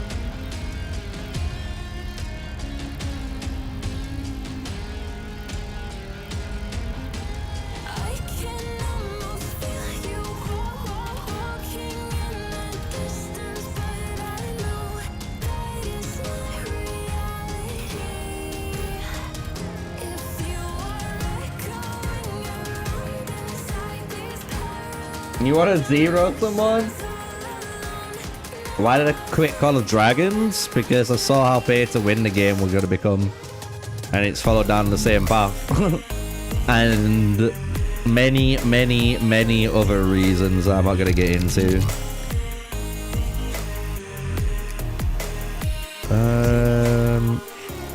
Fuck it, we'll do the Sid March. Maybe we can find some that's spicy.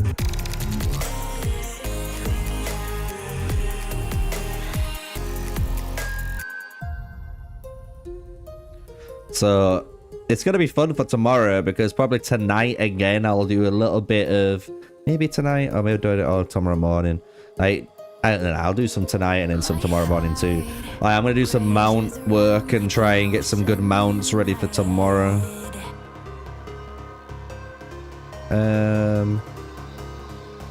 We just gotta do all this shenanigans. Yeah, we're gonna be doing 1-star Timmer testing like I said earlier.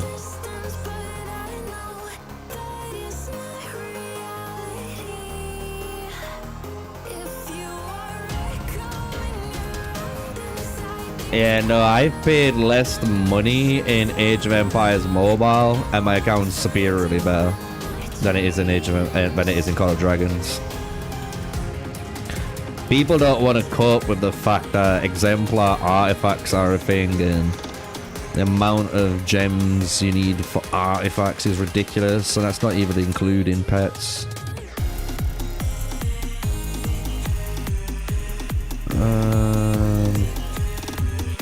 Do we need... I guess we need Saladin, right? Because we're gonna be running some Sid play.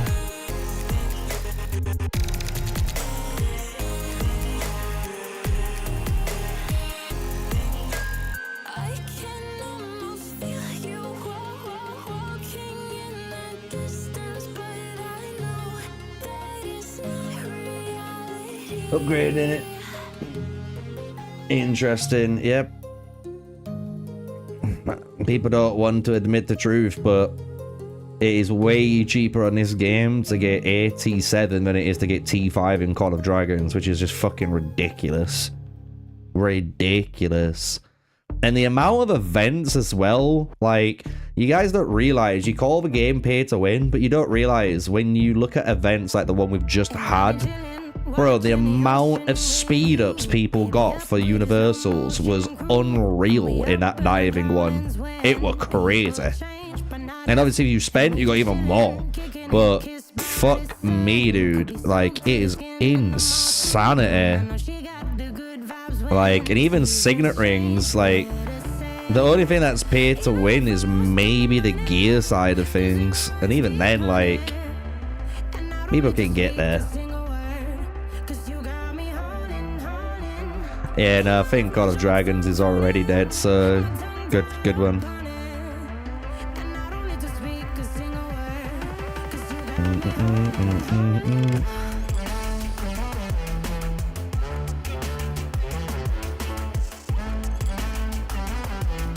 I guess we could do Leo.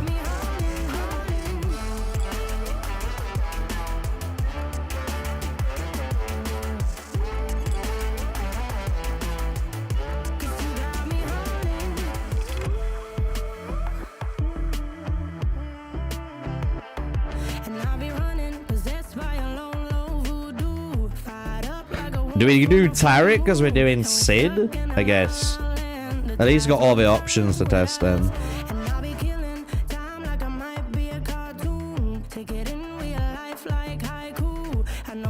Let's grab them through. Right. We gotta do all these skills. That's the only pain, man. I do wish these skills were already sorted. Like, we didn't have to do this. This is the only pain in the butt. Prepping all of this.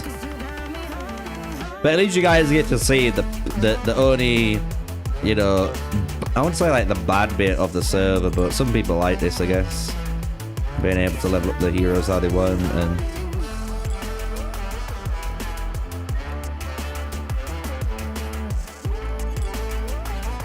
I'm gonna do it this way. He's done. I'll leave these two just in case we don't need them for testing. I'll do this one. Tamara's not in Pioneer. I don't understand how she's not in Pioneer though, because if you look, for some reason she's got fucking gems equipped. Have you noticed that, Bruno? If you look at your gems, for some reason Tamara's has some troop normal attack gems equipped to her. If you've not messed with your gems, that is. If you've messed with them, then different story.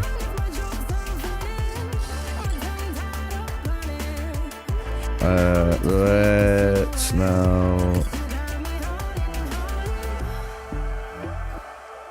These should be all done. Yeah. They're all done.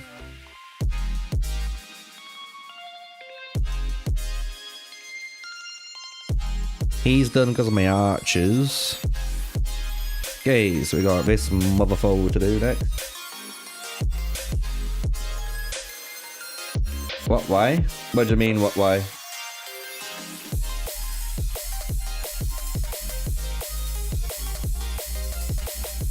Yeah, it's weird as fuck. I don't know why she's not in there. Like, you can see Tamiris with the red gems, but when you look at the hero roster, she's not there, look. So watch.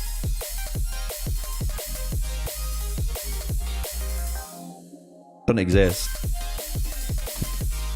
She's in the fucking void, chat. Someone played Exodia and fucking beat her in the ancient time, so you know it's a bit upsetting, but hey, if you get sent to the fucking Shadow Realm, you're sent to the Shadow Realm, you know?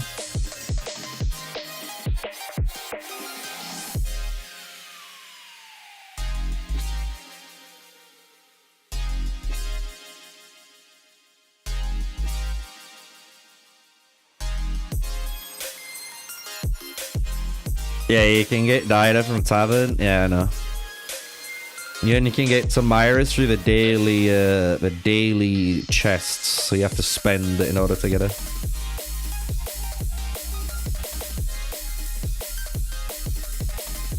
I actually want to upgrade Constantine because I do want to use him. I want to try some funky stuff out with him.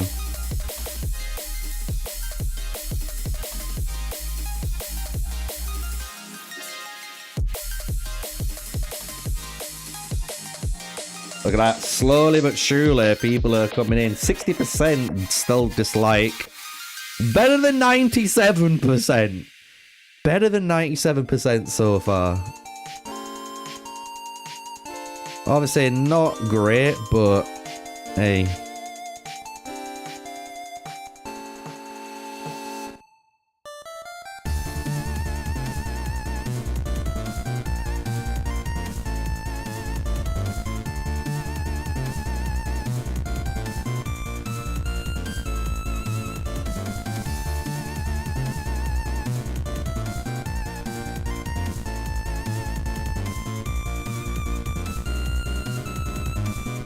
Sweet.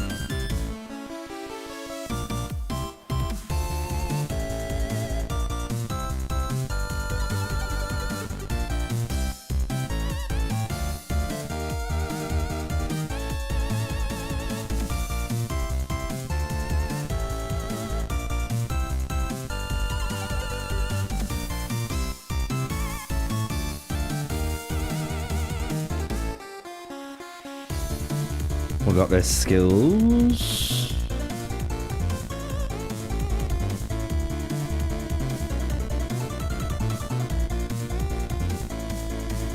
It'd be interesting when we can get some testing done and try like all the warrior comps and stuff. It would be interesting. Sonic the Hedgehog music. It does feel like it, bro. That Sega Mega Drive music. You can't beat it. Playing F-Zero back in the day. It's even got that epic ending when you've beaten the boss. You're walking to the end. It's the credit scene. The princess is there. You're about to touch her. It's getting epic. Money's raining down. Confetti comes. And then it just comes back and she gets kidnapped again.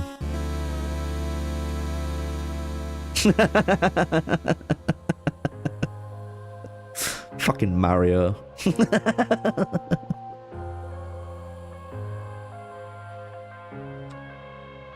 Should we do Righteous Judgment Kingsblade, yeah? Agree? Agreed. Sweet. Good chat. I'm glad we agree on that.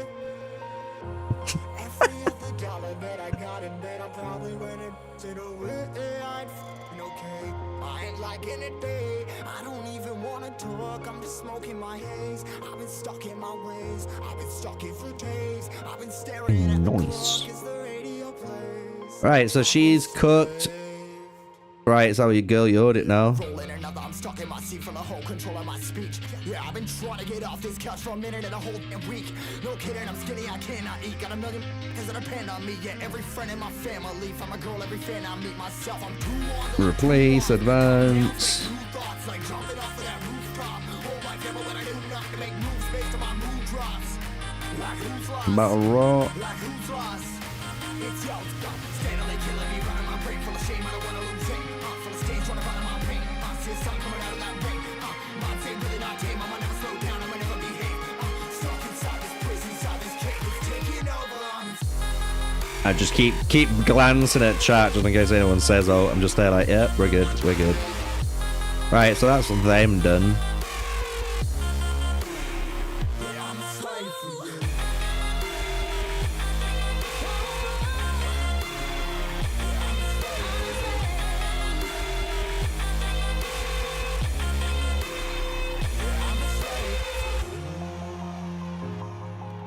Immersed is stronger than T7 troops. No, T7. So mercenaries are extensions of troops. So when you look at a mercenary, they add basically 2 abilities to your troops. It's like T6 mercs. I don't know. I don't think a T6 merc will beat a T7 player, just because T7 is just that strong. But like mercenaries, the primary function of mercenaries is just to add an extra layer of, like, you know, skills, if you want to say, like change the way combat's calculated. Ripping harder, more less. Never stop, no rest. Till the stress is breath in my chest. Till it's diamonds wrapping my neck. Progress to a god from a god. Mess, whole place, more tests. More blessed. Sweet. So that is all sorted. Sorted.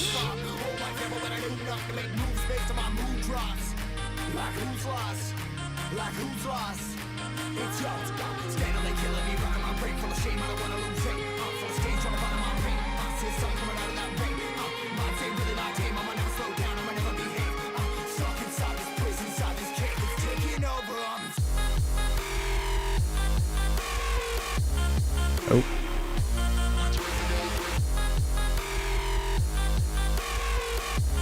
Even Philip. We'll try some Philip work. Why not, right? Even though he's a pretty dead guy. You never know.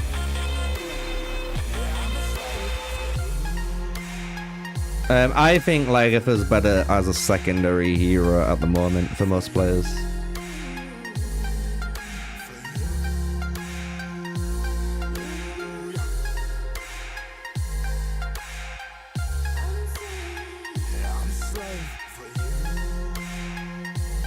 Oh, we could do this actually. Do we do crushing impact actually? Double attack crushing impact, and then you can kind of counter the Lubus and shit. Yeah, let's do that. Oh, my bad.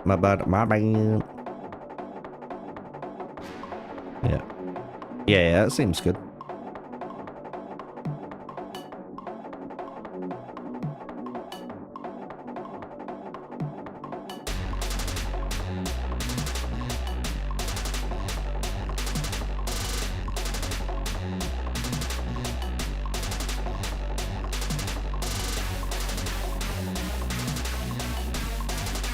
That's that one.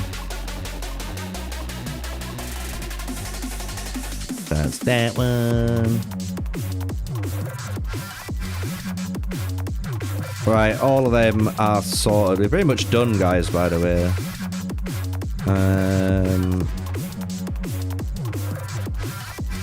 I guess it's just these guys left, is it? Yeah, but I need to unlock the skills, which is nice. Do you want to go down the damage route, or we're going down the support route is the real question.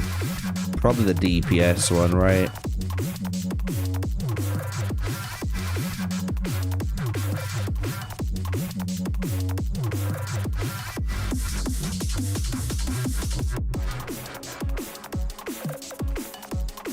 And if we need to try the other one, we can try the other one. I know what people are like.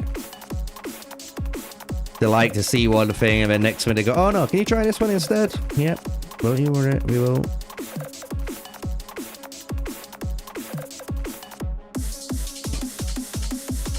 I do wonder what you guys run. I run Retaliation on my Cyrus.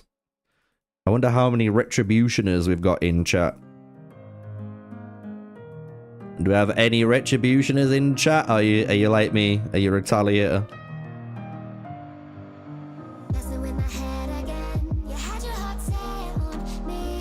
Beautiful. We only need to do this.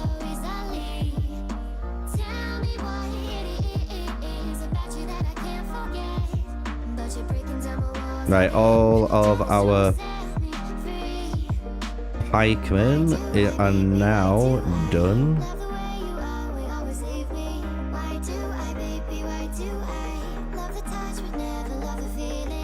I'm gonna unlock this. I'm not gonna use it yet, but I am gonna get it to do some tests and try it out. We don't need to oh, maybe we do for rallies actually.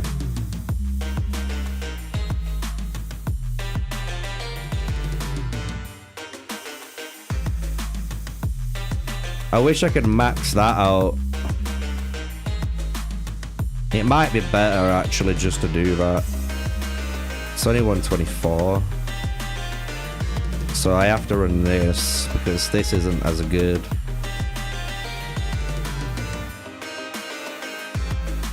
Don't need you. Yeah, and I can leave these two because we might need them. But I don't think we will. We've done the tactical pikemen already. Cavalry are basically done apart from Timur. So let's get him ready. And I think everyone's done then. The only thing we have to do is upgrade upgrade rings. Retribution sucks? Yeah, I agree. I don't like Retribution. Is there any Retributions though on their Mansa? I know a lot of people like Retribution on Mansa. I don't, but I know people do.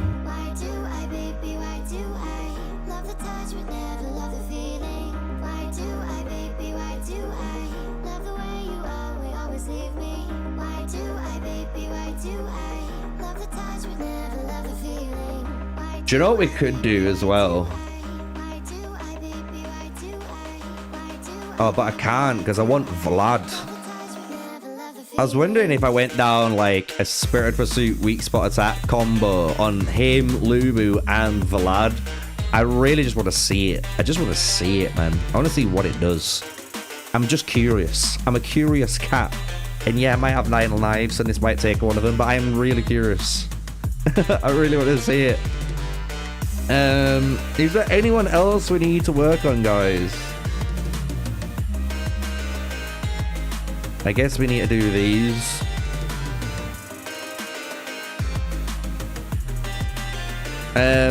The Martial Inf. I'd rather run Dido over Order. I absolutely hate Order. Fucking trash hero.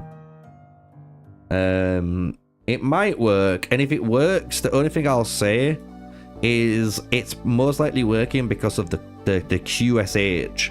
Because the QSH, it grants damage immunity, and it's a pretty high uptime on the damage immunity state. So that hero alone might make it viable, but I don't think the samurais themselves are going to be good enough to run with him. So it looks like you'd run like Caesar, Dido, QSH. That's probably like the better chance of running it. Do we run Raw of Victory actually? I don't think so. We've got Saladin. Saladin's OP. Saladin OP. Done. Done. Oh shit. I guess we'll do Bushra too. Do some spicy martial cavalry people will want to do. Have you used double attack on El Cid? What? Are you crazy? We need to work on the devs. Yeah, we do. We need to work on them devs, guys. Like, that's the shit we need to work on.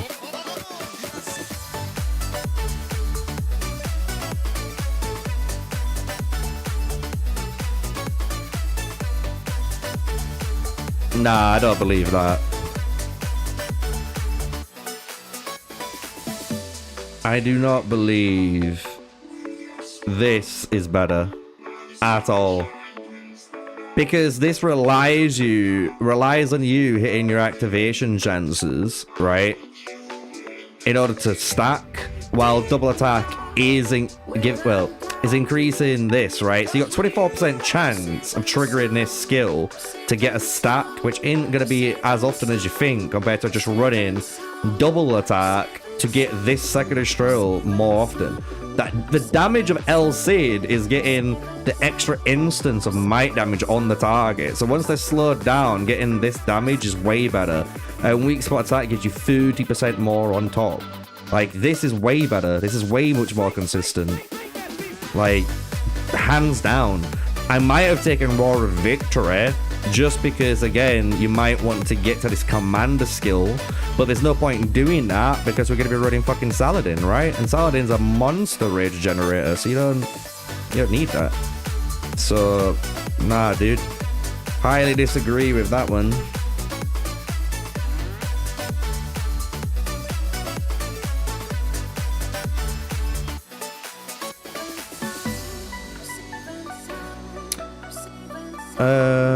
We only need to change. Is it this one or yeah? It's this one we need to change. So we can change this to Roar of Victor, right? We'll try the super rage gen build for now. If we need to swap anything, obviously we'll swap further to like weak spot attack or war tactic, depending on what we want. Probably war tactic just to give him a bit of survivability, but. It should have been good anyway, just with these two, just generating the rage. That's what we want. Butcher is already set up for it too. And then Tariq. Was it? Did we do Tariq? I'm sure we did Tariq, right?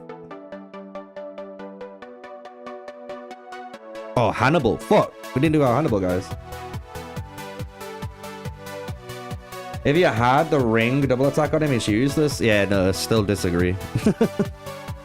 You understand the ring doesn't give you 100% chance of doing it, right? under contrary belief.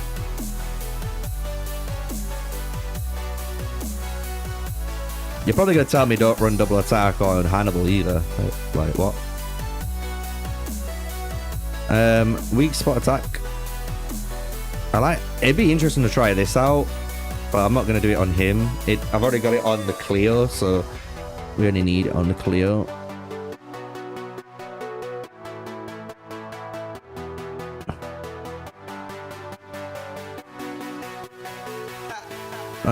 Right, Tariq. There's a little one. Well, we don't need Aurora Victory because, let's be real, our guy has already got enough rage. So, what are we running? Weak spot attack and Spirit of Pursuit or Act of Mercy, bruh? How greedy do we want to go? Or do we run Armor Piercer still? Do we keep the Armor Piercer on to shred armor with him? All viable options to be thinking about when we're thinking of Sidorini's supporting. Thanks for the sub, Ryan. Welcome to the crew, dude. Welcome to the crew.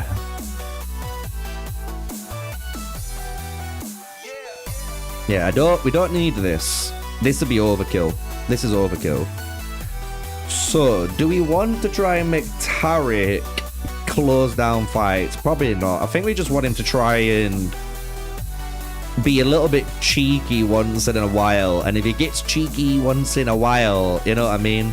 And he gets a little bit drunk, he might hit quite hard. So I'm gonna try this out. I'm not gonna say this is good at all for Tariq, but I am curious to try this out only because of Saladin.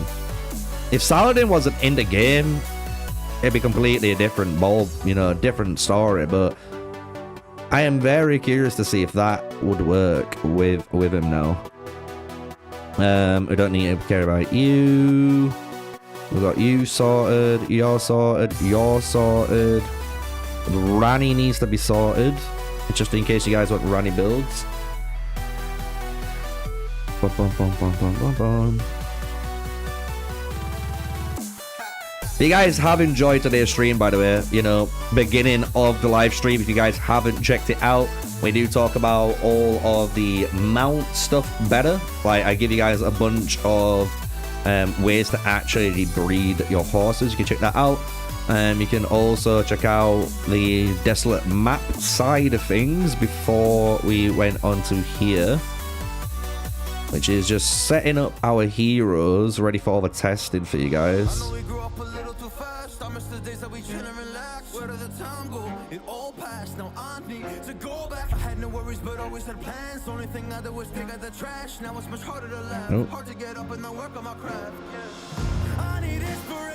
You just got Rani? Nice. She's definitely a gamble hero, as I call her. You can put her on your march and she can make you do some insane damage if everything, you know, lands. If it all lands, all three land, oh yeah. You do some big burst. Big burst.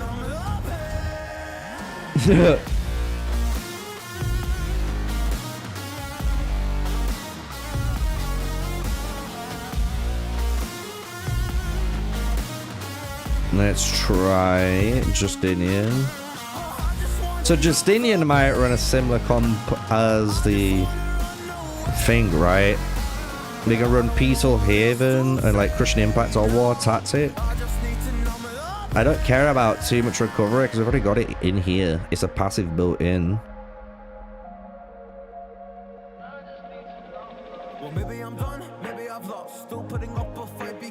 So we do this.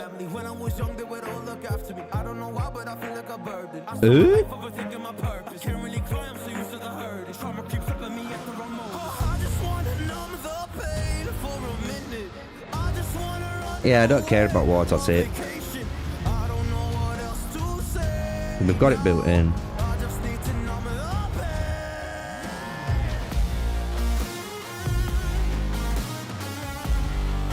This game's terrible, we need to spend so much money. Yeah, in certain areas, if you want to spend a lot of money, you can, definitely. Definitely gives you that choice. Replace.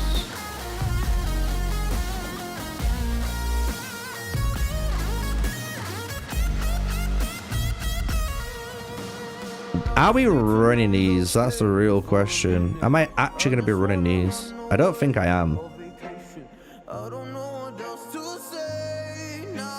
I'm running these. These. And these. Yeah, I don't think I am. I think we're good for all our hero setup, which is good. Just gotta do all this bullshit. Got a monster inside of me. You better watch out if your enemies are road ahead of full prophecy to be the greatest beast the world has ever seen. I feed him every day like the bones clean. I feed him all the hate and he grows me. And he gets caught real big, pissed off quick. And if you cross him, you might drop dead. Metaphorically, of course, settling the score, never getting bored. Loves the blood and gold. Yeah, AC kind of called it out right. It's the devs, man. The devs are just being more greedy than they need to be. Yeah. Most mobile games, you need to spend some money in nowadays to be any way competitive, which is sad to say, on any game. And you can try and argue as much as you want about any of your games that you play that's free-to-play friendly, and I'm gonna tell you, it's fucking not when you actually Euro spend it. I'm telling you, like. Even the Fate War one, mate, people are spending, they're already 42, 50 million fucking and more. And you're trying to say you're gonna fucking compete with those guys? Yeah, good luck.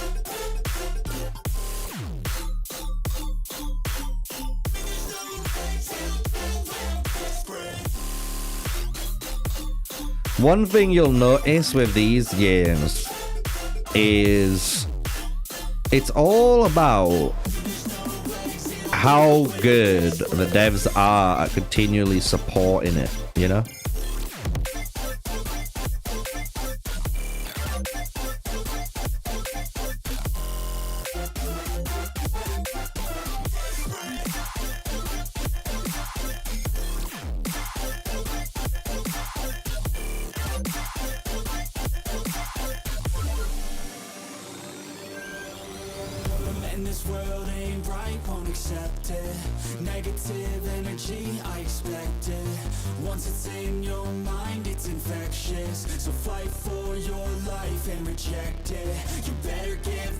What the fuck?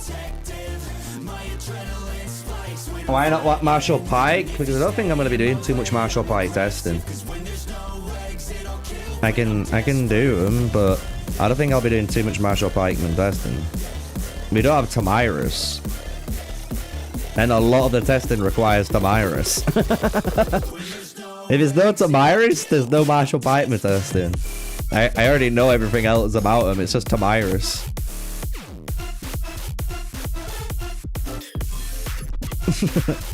I guess I'll level them up, fuck it. Never trust IGG.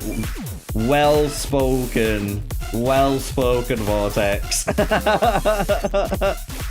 These guys do not understand IGG's monstrosity of Lords Mobile's payment structure.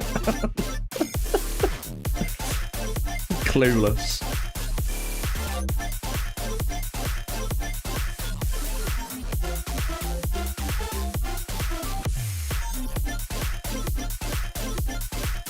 Yeah, no Sage Ring either. Exactly. That's why, if you want, I'll do testing with it, but it won't be open field. I'm not going to do any open field testing.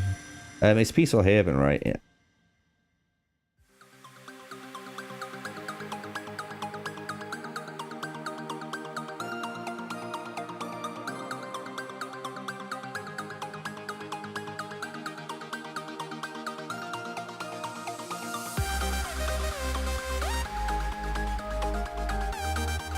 Yeah, if it had Sacred Sage, it'd be a different story. We could do a lot more testing, but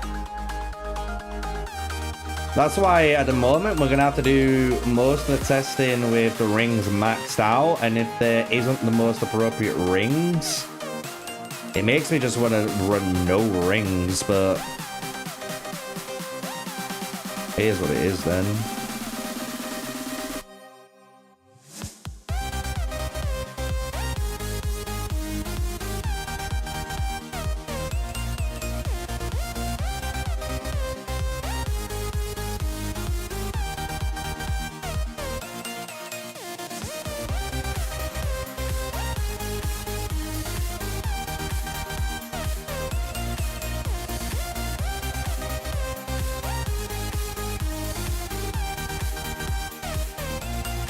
I might do a King's Blade here.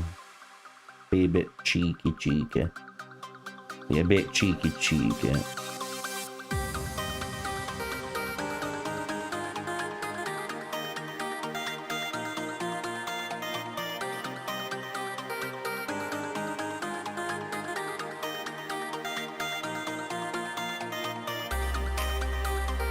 And upgrade him, and then. Yeah, we gotta spend them Empire coins just to get the rest of the heroes done, bro. It's a bit of an annoyance, but it is what it is. But on a high note for everyone, we have now got everyone ready basically for testing. The only thing I might need to do is literally go like this. Which like takes 2 seconds, you know? I think everyone's happy that I can just do that and I don't have to click each individual one. Imagine I had to hit each individual one. Oh my lord. It'd be savage.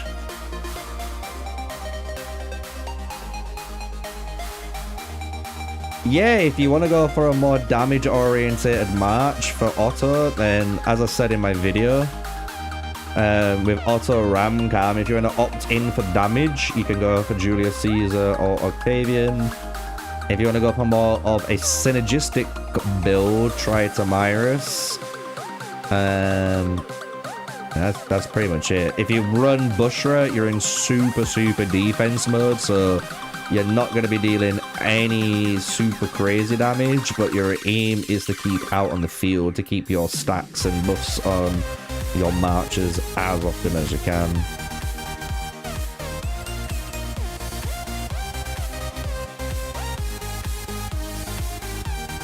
Yeah, me and you can definitely test at some point, Steve, if people behave. We gotta remember we'll be live so people can do whatever they want.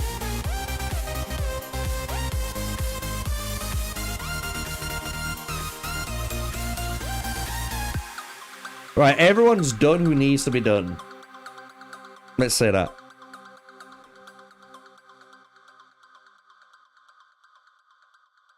Sweet.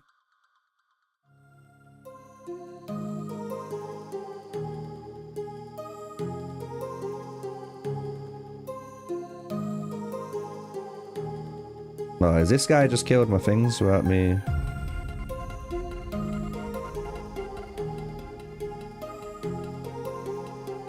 Yeah.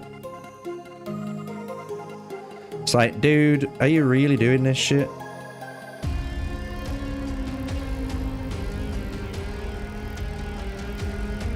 Like, bro, I'm gonna be honest, that's just like not even cool. Kill my troops when I'm trying to fucking farm points. Good one. Fucking cook.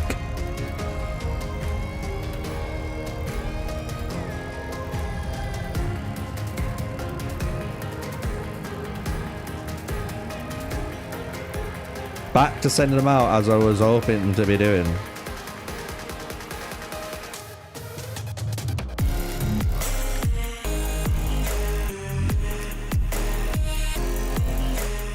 Right, what I might try and make some horses, because I'm gonna need some horses next day, especially later on for fighting, right? So let's see if we can make some ponies. Let's see what ponies we can make. What we'll do first is I'll mass breed all of these rares into epics or above.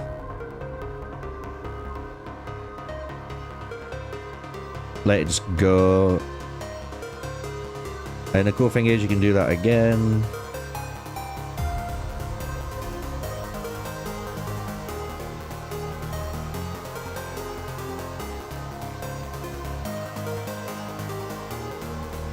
Sweet, so we got rid of all of the rares now.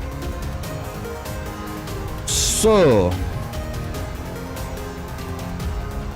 we want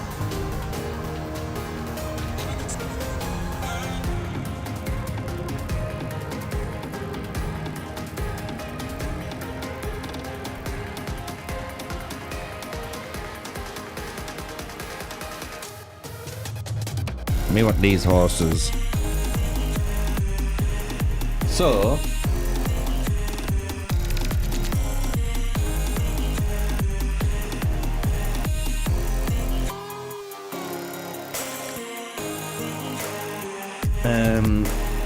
so let me make some funky stuff. So we got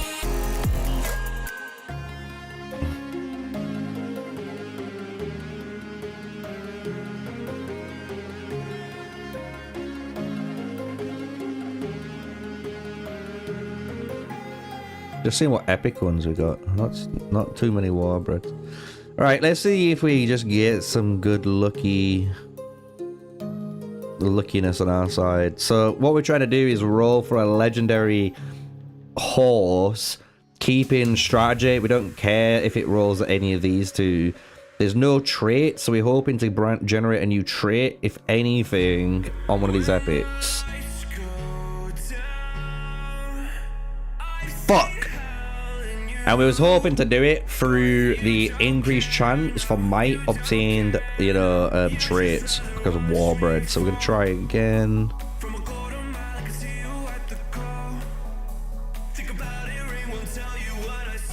Nope.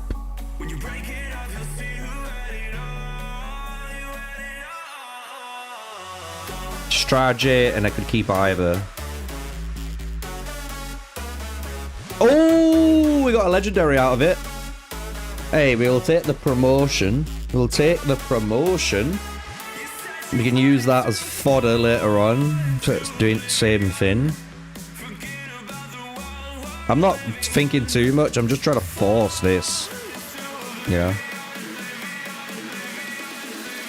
There we go. Mount. Passive skill might damage increase. So that's good for our like Cyruses and stuff. Even though we're on strategy, it is what it is. We could try Fearless, Universal. Oh, there we go. My armor, Fearless. Give me it. Give me that shit. Ooh! Let's go. Legendary. Instant with the trait as well. That's what we want. That's what we want to see. Obviously really low down here, but it is what it is, you know. Better than still any of these stats, if you've not guessed. So let's try again. Let's see if we get another one back to back. Be nice. Be nice. Bastard.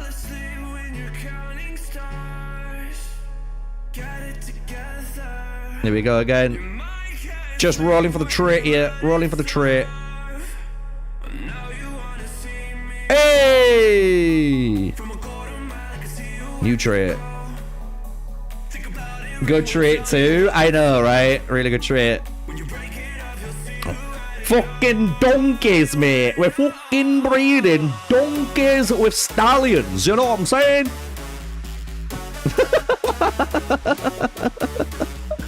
Right, let's try and mix some funky things then. Docile, armor, might.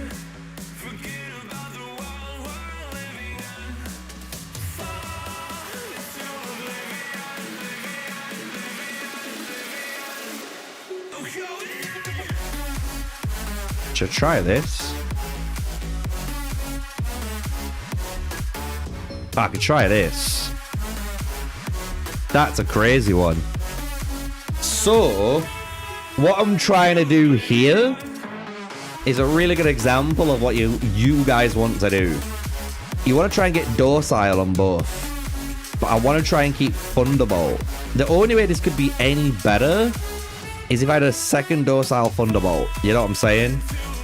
But I've got a 70% chance to hopefully keep this Thunderbolt. That's what I'm aiming at, because we're increasing our inheritance chance over mutating. It doesn't mean I will keep it, right? There's always a chance that this Thunderbolt could reroll into something else or nothing, right? But that's why we're here. Fuck!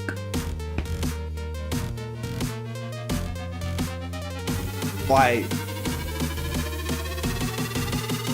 You can imagine on streams doing this is going to be fucking brutal. Okay, I'm going to put 2 Dociles together and roll a 50-50.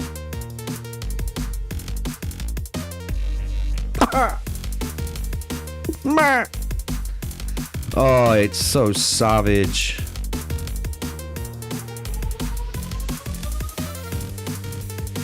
I've got no luck today. I have 0 luck today. Let's put these together then. 1% chance to get the mythic. We're guaranteed to keep our strategy, and we're happy to get either might or armor, right? Armor's gonna make us a little bit tankier. Might, even on strategy-based marches, means you do more normal attack and damage, because normal attack damage is based off might, if I remember correctly, from just old school wiki. Bastard! Oh, but we got something new.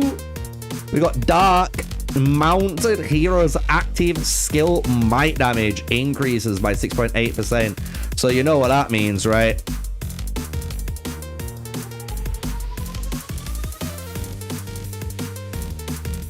That would go onto him. I know we've got strategy. I know. Oh wait, actually strategy. Bro, what am I on about? There we go. Mounted hero active skill. Oh no, skill might damage. So no, I am right. I am fucking talking right. I don't care about this. I care about the skill. So boom, mount. So the Miyamoto has this extra bit of damage on him now. Yeah, it's not the greatest because we got strategy, but look, you roll the dice, don't you? You roll the fucking dice, pal. Oh, we got a mythic. I swear I just saw a mythic. Legendary. Maybe it was the legendary I saw. Legendary. Legendary. Hold up.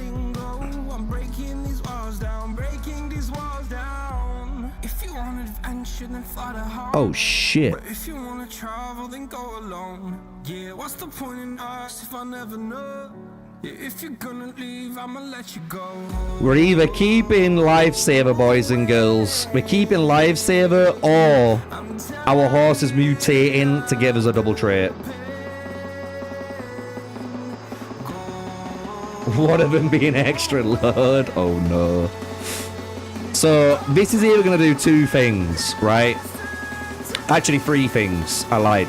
3 things can happen from this. I keep Lifesaver. Like, we inherit from here, if you look. We get inheritance, right? We can get that. Or it's gonna mutate and we'll get either a brand new healing trait, or we'll get a brand new might damage trait.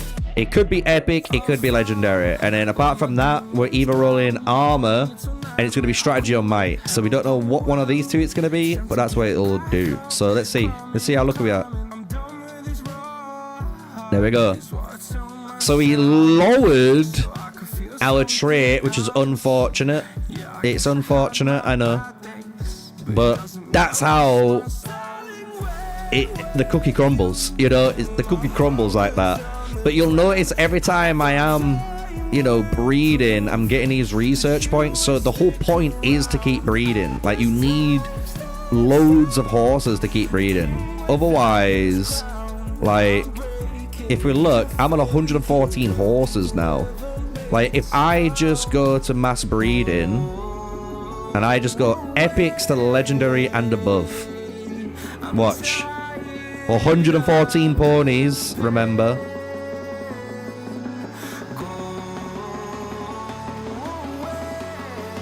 Beauty.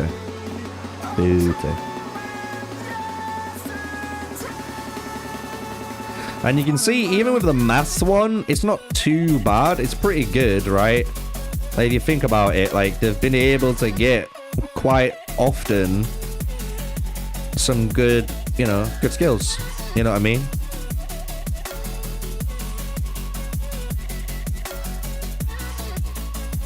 Lucky enough, we got another 200 to go.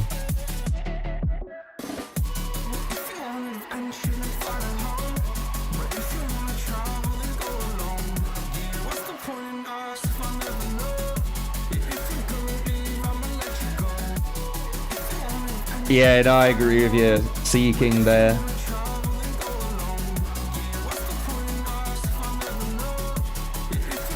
You love the last reaction, bro.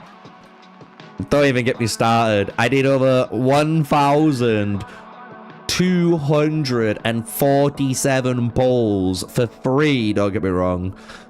And it took me that amount of times to get a legendary pony pull.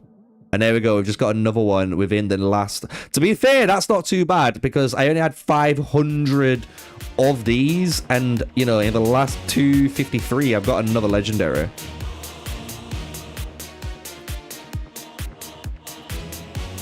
I need to keep some of these though, because obviously, you know, I need to record some footage and use for them.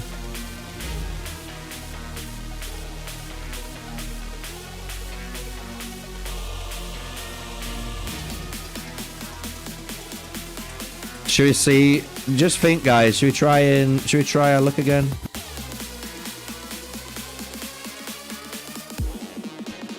Right, this is the only thing I haven't shown you, right? It's the only thing I haven't shown you, right? So, if you really want to roll the casino in the game, if you select 2 horses with every attribute, you will roll every fucking attribute at random again, and the trait, and that 1% chance of getting the mythic. So imagine you roll and get the 1% like Might Armor double traitor. Bastard. Hey, we got the might and the armor. Yo, we got the might and armor out of it. Hey, I'll take that. I will take that every time, bro.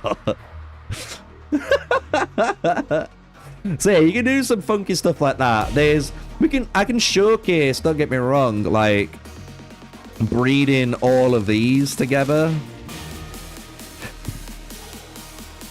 and trying to get the most out of them. Like, let's see. I want the Warbred ones.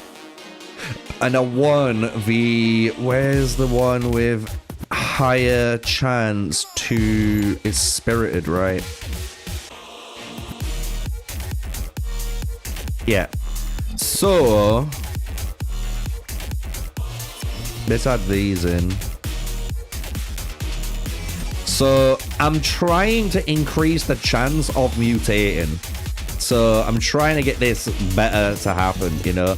And if it mutates, hopefully we get a might damage trait. I don't care what, you know what I mean? I'm just trying.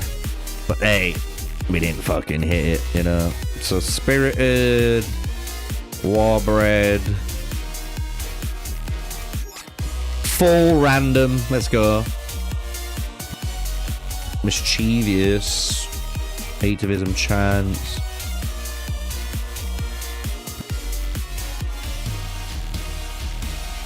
I could just do that actually, right?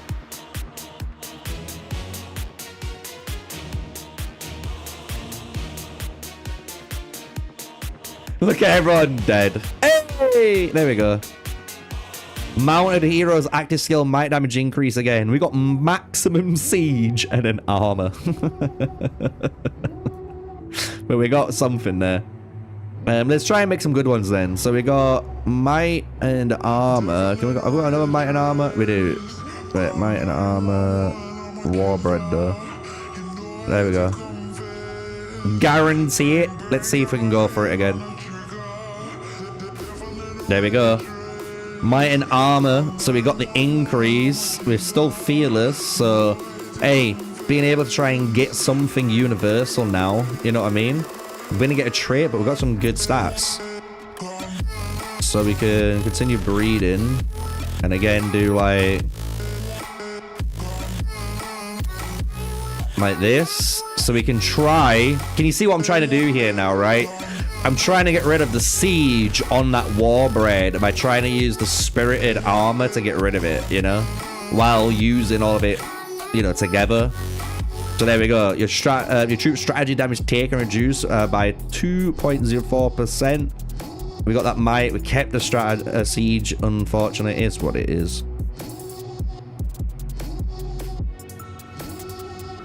There we go. So same again. Your troops passive skill damage taken reduction by 2.28%. So if you're wondering what's going on, all that's happening, even though I'm not getting a might damage trait, I'm mutating still, and I'm getting a different trait. This is just because the war bread didn't activate, just so you guys understand that. All right. So like I've been trying to explain to you guys, you know, nothing is 100% guaranteed, but you can try, like, I can try doing something like this to really try to mutate it. And there you go, right?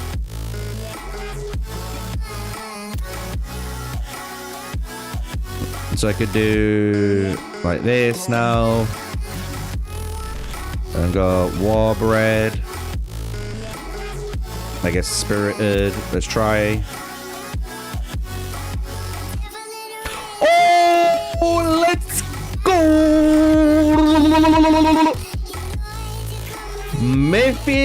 Mythic trait there, guys.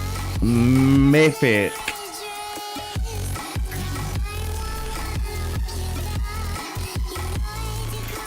Where is it? Lifesaver. Am I being blind? It's these pioneer shits, bro. I can't see peace fucking lifesaver. There it is. I'm a dick. Look at that. So you've got 0.96%. Then we got a 2.88%. And then we've got a 4.8%. Jeez! Jeez! Love it. So just think. I can put this, so after the mounted hero causes recovery effects, all damage taken by your troop reduces by 4.8%, right? So, what I can do then is go to mount management. I can find that horse.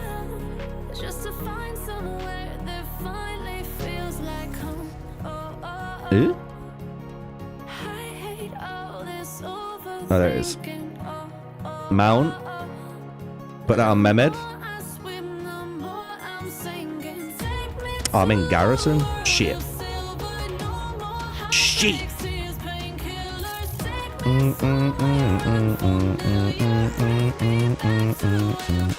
Eh? Oh, I know why. She's out. Like, get back, girl. Get back. Look, I'll try and build a really good horse for this guy.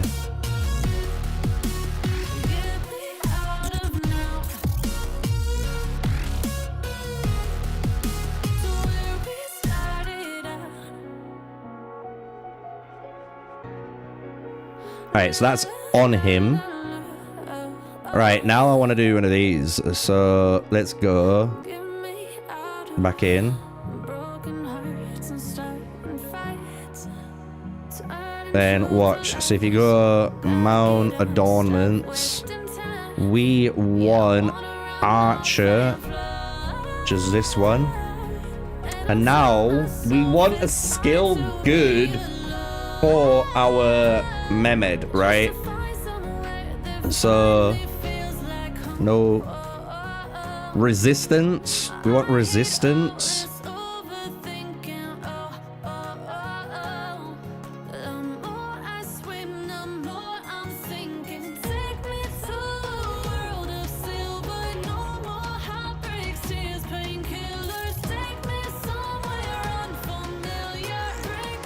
That could be cool. Risk aversion as well. Risk aversion or the other one. Power accumulation as well.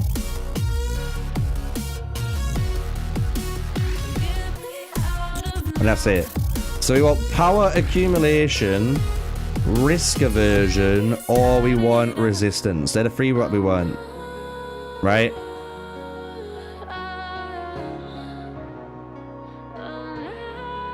There we go. Yeah, so we got power accumulation. Perfect. So then what you need to do now is go back into your items. We need to find that one. There it is. I can equip it to this guy. Boom. So he's in. So you can see it's equipped now to the Mehmed, right? So now we go into upgrading it. And as you can see, we can go intensification. We can start to upgrade these stats. Imagine a Mulan outrunning. It would be funny, wouldn't it? Like, you killed someone and then you can see a Lubu coming in and you just like outrun him and get to safety. Would be hilarious. So there we go. Now we've got this. We can upgrade this one. We can continue on. So we got all. Now we've got all the defense. Now we're getting all the health. And then the next one's going to give us all the reduction. And then we're going to start to upgrade the reroll, which is the ability, right, of the Adornment. So look, we're almost there. There we go. Final one. So now this horse is basically as strong as it can be. But look how much power I'm getting. Like 10,000, 11,000, 12. 13. 13.6. 14,000. 14.4. Look how much power you get each time. Boom. And then it's maxed. And once it's maxed, it looks really funky. It looks cool. You know it's done. So then all that's left is this. So this is where you just start to hold and keep going, you know.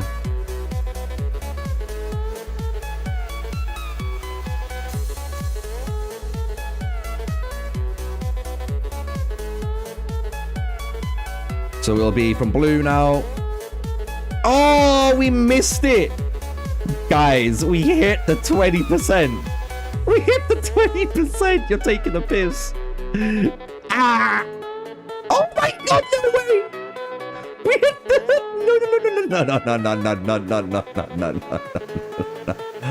no. There we go. Just think, this is all you've got to do now.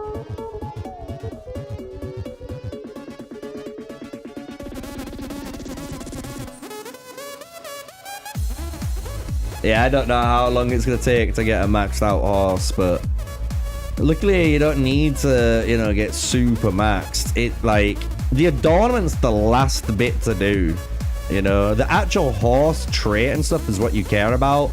This Adornment's just a little bit extra added on, you know. It's that tiny bit extra added on.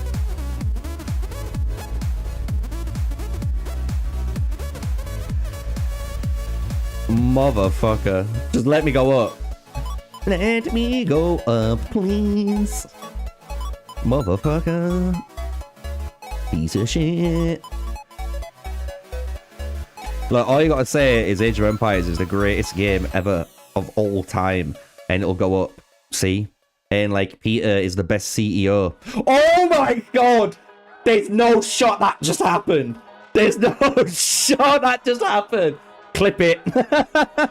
There's no way that just happened. There's no way. I had a 20%. 20%. This is guaranteed. This is a guaranteed one. If you guys don't know, it is basically guaranteed. I can't go down. I only can go up from here. I can go up or I can stay the same. You know what I mean? But now we're in a different ballpark. We're gonna keep going. Ah! Let's see if I can get it to 5. Let me see if I can get it to 5, man. Oh, we're on 2. But now to 1. Look how brutal this is. This is making me sick. Please let me go up. Please. Age of Empires, you're the greatest game. Why are you being mean to me, dude? Like, I told you, the greatest game in the mobile genre. Peter's the best CEO. See? Like, just keep going up. Otherwise, I'm not gonna keep... Ah! This is some bullshit. There's some bullshit right here. I'm calling it. There's no... I don't even know how many times I've rolled this. Look, and it's the fact that it goes down in power and then comes back up in power. Why? Why is that allowed? It should be fucking illegal in every category. There we go. I'm staying. We're not going all the way. I've got a 20% chance of going up. Then it's 10. It's 10%. Oh my lord. Nah, fuck it. Full send. Full send. Give me it. You piece of shit. Quitters quit before they win. That's what they say, right? Quitters quit before the win. But I feel like I should have quit then. I just went down from rank 3 to rank 1. Oh my god. Oh, it hurts my soul. Every click. And it's not even my money. It's not even real. This is a test server. And this is hurting my soul in every regards right now. Oh! Give me 4. On the drop. Piece of shit.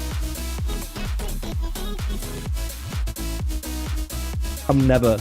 We're staying on 3. 3. Can we get 4? Oh shit! Can we get 5? Can we get there? Don't send me back to Timbuktu. Do not send me backwards. Oh my god.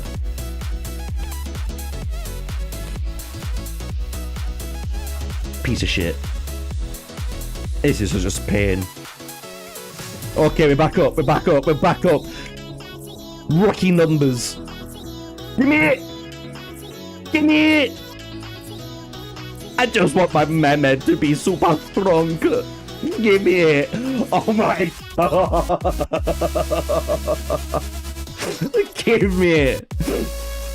Yes. Finally. Oh. Jesus Christ. Oh my god, we got there. We got there. So, my Mehmed now is fucking cracked. That's all I'm saying. My Mehmed isn't losing. Especially if I like... Oh, she's on finger. We ain't losing. We ain't losing. You best have that horse. Look at it. Look how beautiful it looks. It's only epic, but that lifesaver was worth it. This is worth it just for this. Oh shit, I only just noticed. Yo, I've got a couple of doubles. I got... Holy shit. It's a shame this Spirit Bond's bad. But I got a blue Thunderbolt on a legendary. That's sad. Lubu would have loved that. I wonder if I've got a Lubu one. Where's Thunderbolt? Oh no. The only 2 Thunderbolts we've got. And look at this, by the way. I don't know if you guys have noticed, but look. Thunderbolt, blue, horse, 2.2, 7%. 5.94% on a legendary. So each of these ranges are dictated by the rarity as well as everything else.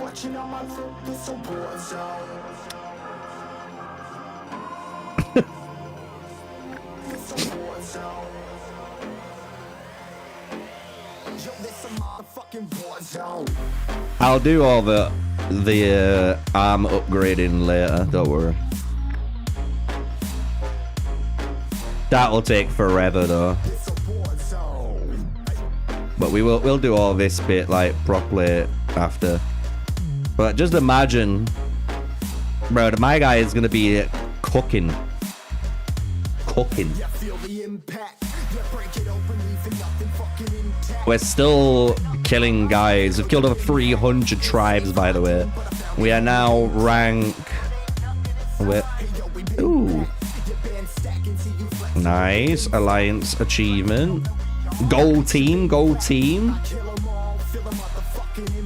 I am now rank 77. So I'm assuming these guys have been fighting and testing marches in order to get their points. That's the only thing I'm thinking of. Yo, this a war zone, homie. Say you ready and prepared. Take a minute, make them aware. Well, I'll be sneaking in the back, but it's what the clap, homie. Life ain't fair. But it's saying they've got the same merits actually, so maybe not. I don't know. Maybe Astra's just been doing it from the get-go. I don't know. No clue. Like, look, I've got 4 million just from this. Not gathered resources, obviously. That's from your exploration. Yeah, I'd love to see where he's got it from.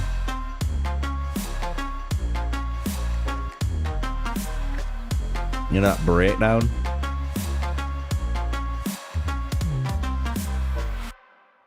Right, what we're thinking, guys, since, as you can see, we've pretty much done most of it. The only thing we can do is, like, I wouldn't say testing, but because we can do all that properly tomorrow.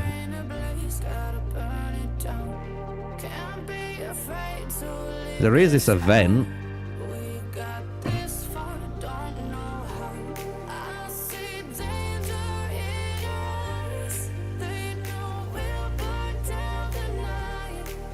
Come on then, guys. We'll finish on a high note. Why not, right?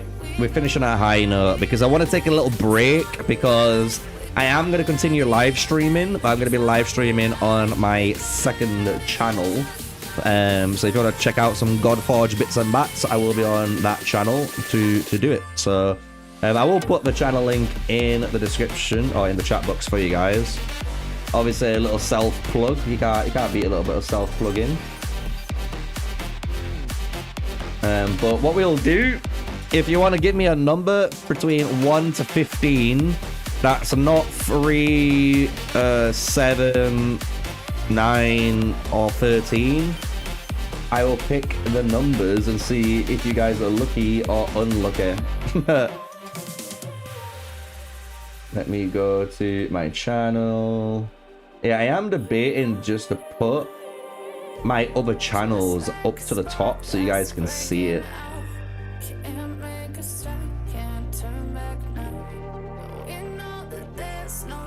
But that's my other channel. Like I said, I will be streaming on there later on. Like, you will notice on that channel I've been streaming quite a lot and you guys might have not noticed. Which is fair enough, right? Perfectly fair enough.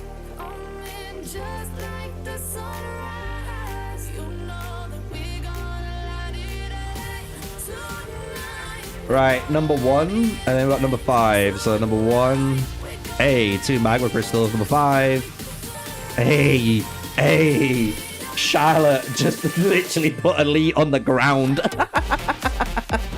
Charlotte just shot him in the foot. Unlucky. You got outdone straight away. Oh no. You can't wait for the rodeo event. I can't, with the little cars, everyone ready to ride in their little Cobras, the little Ford Cobras around. Hey, I'm ready for Tokyo Drift. I'm saying I'm ready to Tokyo Drift. Should we do each corner? Should we do each other corner? Because if we do anywhere else right now, I think my OCD is going to kick in.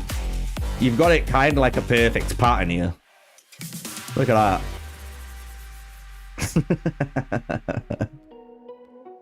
So we got these left. Who knows? But yeah, you can get the lucky prizes. If you guys haven't seen this event, I can make a video on it if you want. This is one of the newer events on their way. Obviously, it's not out yet, but it is the lucky prize for basically artifacts. So they are giving you more opportunities of getting artifacts and bits to do. Well, artifacts, gear, should I say. Ignore me. Too much fucking Call of Dragons back in the day. Yeah, so this is giving you all your gear. So you can get more gear easier, which is good. People like to see that, even if you can't see how to obtain it through packs, but there is quests. So each day, free to play friendly, I'm gonna be honest. Not bad, right? Because this is what I've been asking for. Like, give people quests to do, which aren't these boring quests, but give people quests to do. Maybe go like, you know, 5, 10, 50, 20. No, I'm joking. Like 5, 5, like 10, 10, 20, 20. You know what I mean? And let people at least get to like stage, I'm assuming between 5 to 10 for free to play. And then all the spenders can go up to 35, which I think is like a pretty fair fucking compromise, I reckon. You know? And you can do the same thing with other events, you know what I mean? Like, even this Trojan Turmoil, like, I'm gonna be honest, like, the personal rewards are kind of dog shit, you know? Like, that's all you're getting. And don't get me wrong, once this is done, that's it, you know?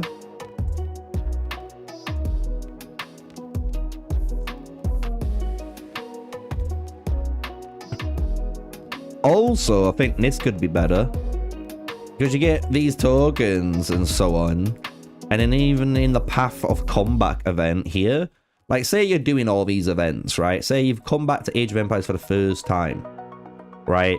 It's been a while, you've seen all this new stuff, say you really like it, you want to go for it, right? Then you got the Combat Custom Hero chest, and it gives you 5 dog shit heroes, apart from maybe Guan Yu and Josephine, maybe. Like, they're the only 2 you might be able to get away with, you know? Hey, cheers, Elite. $5 coming in, super chat. I redeemed myself the 2 magma crystals. Honestly, thanks for the super chat in the old chat box. Obviously, never really expect out like that. So everyone, you know what to do. Give the message a good old like-a-reenie. And if you remember, you can obviously use some of the custom emojis we've got in here for live chat. Obviously, people are going to be start spending money. So thank you very much, Elite Dude, for the support, my guy. I forgot what we were talking about. Shit. Oh shit. A Tower of Babel is being built. Okay.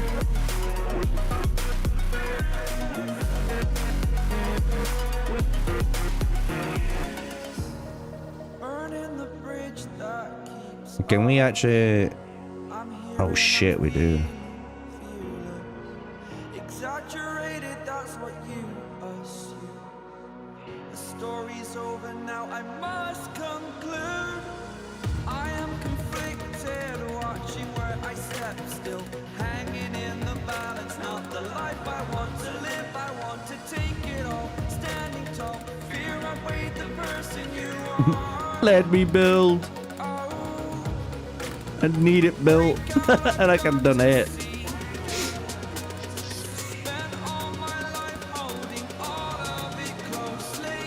Sweet. Let's cross that off. Let's bish that bash.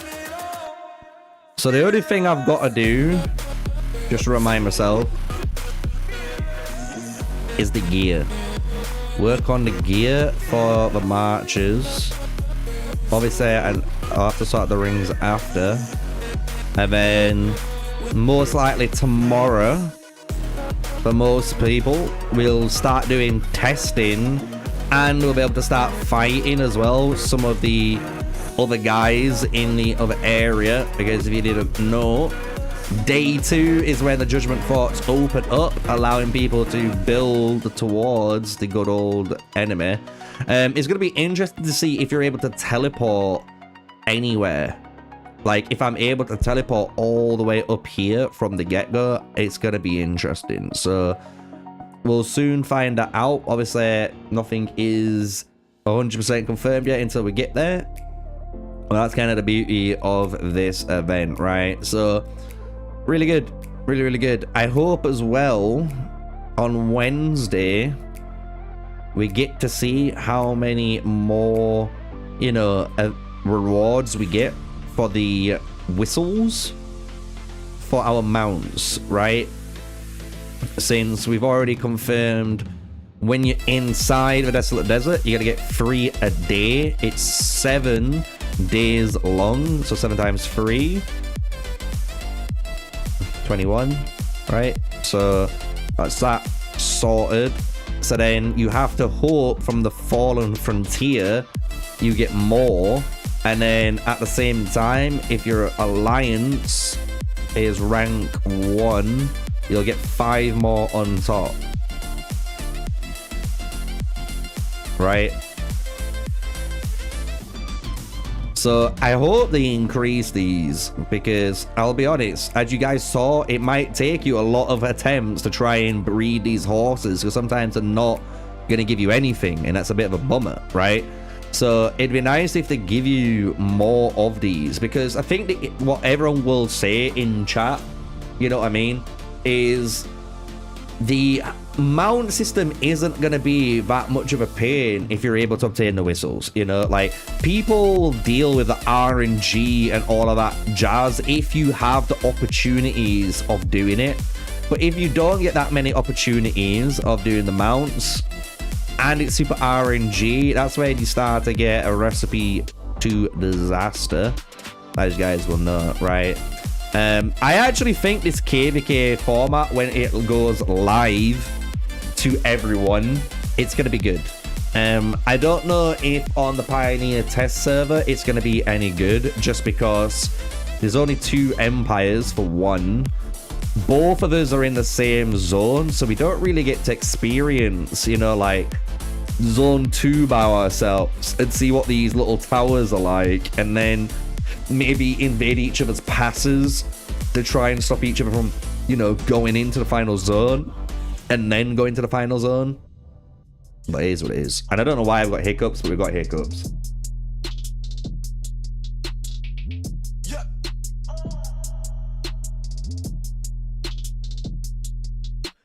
So yeah, until I guess tomorrow, when day 2 opens up, we're kind of locked.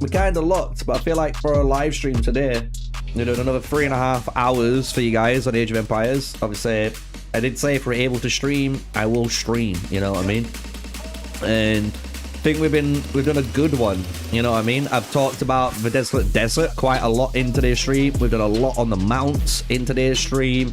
And then obviously prepared the account ready to do all of the testing that we're going to be needing. And the only thing I need to do is technically upgrade my gear. So unless you guys want me to, I can stick around a little bit longer. It will delay my other live stream. It just means I'll have to go for a little bit longer after.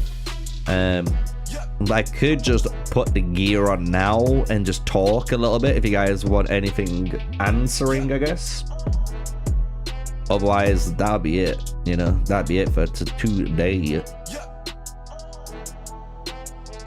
So I can just do this and wait, see what you guys say.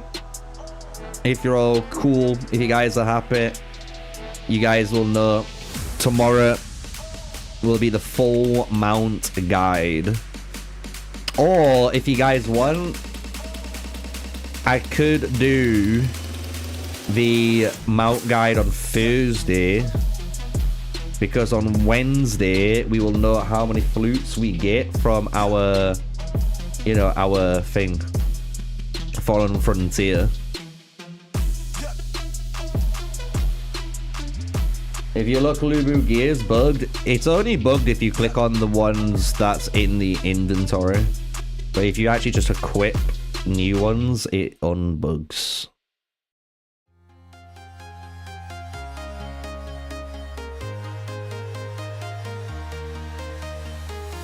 Because the only thing I'll have to do is just take off the gear during testing, right? And then that's it.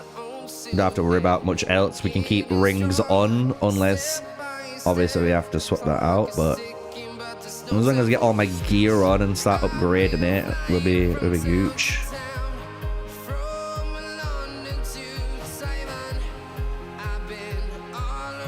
Yeah, no, I know, but devs might change things up. That's why, if you guys have noticed, a lot of the time with my channel and a lot of the time with my guides, I give you guys the most information and guide as I can at the time, and I make it clear, like, look, things can change, all of it could change, and I'll make that clear too, right? This is done on the Pioneer test server. This is how it's working at the moment.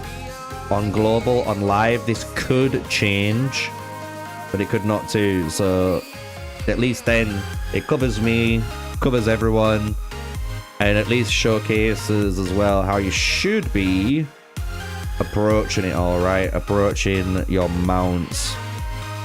Because I'm gonna be honest, I don't think anything really will change. The only thing that will change is the rewards. I think the amount of... What the fuck?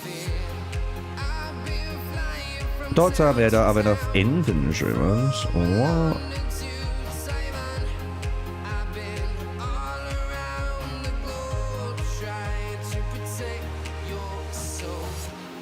Huh?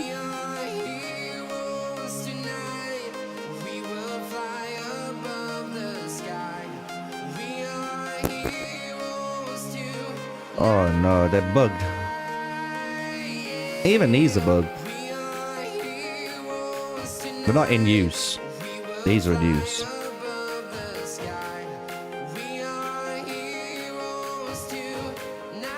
Don't worry. Don't you fucking worry, chat.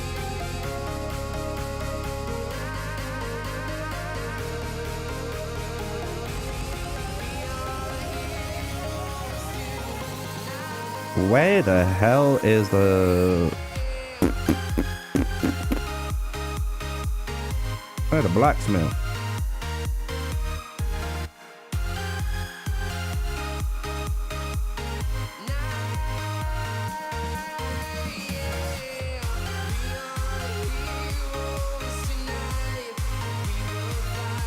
Where the...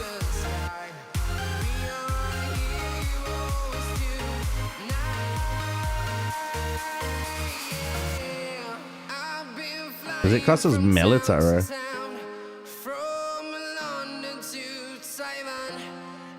What the fuck?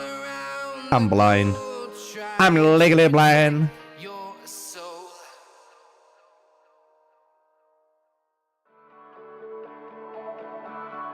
Don't worry, chat. We will get that gear.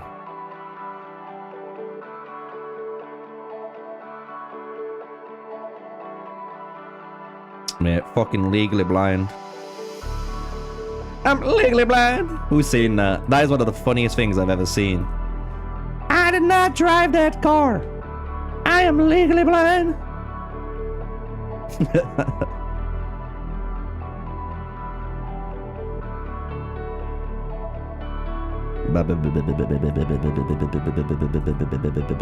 Boom. Equip.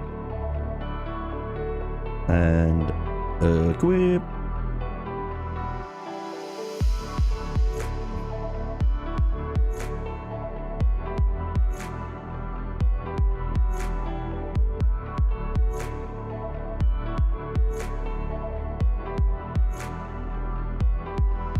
At least they're all equipped, you know what I mean? I'll do the leveling and all that off stream, because that is a pain in the butt. A little pain in the butt.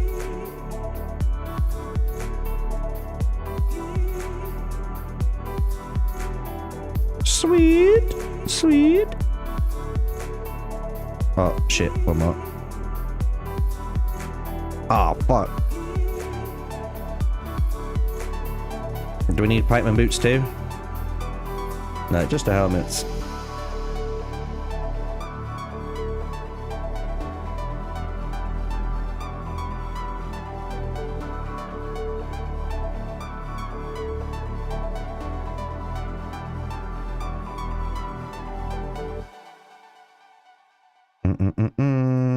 Get these done. Bam, bam, bam.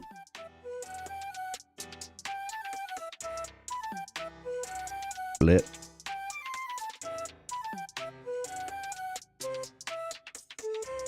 Everyone done now, right? Boom, bam, bing, bang, bong.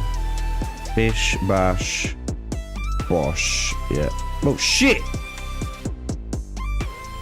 How has she got legendary on her? You guys saw that, right?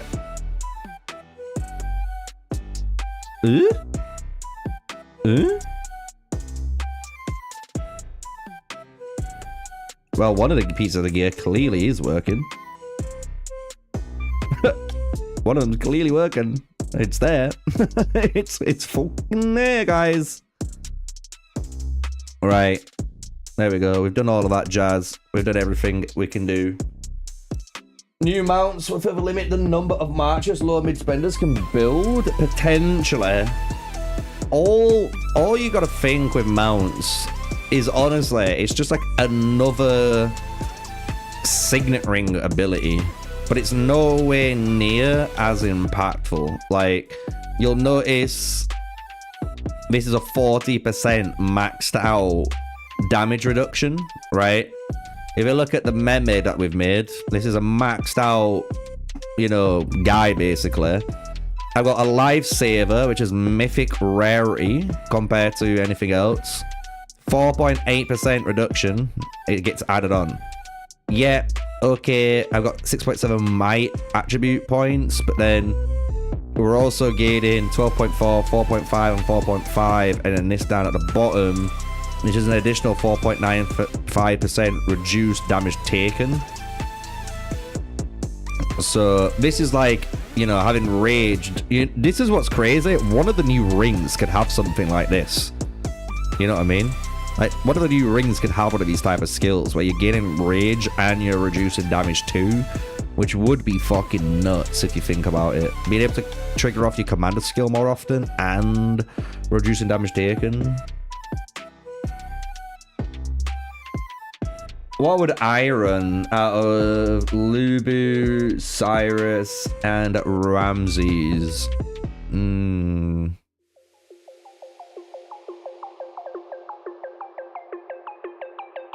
Definitely Ramses.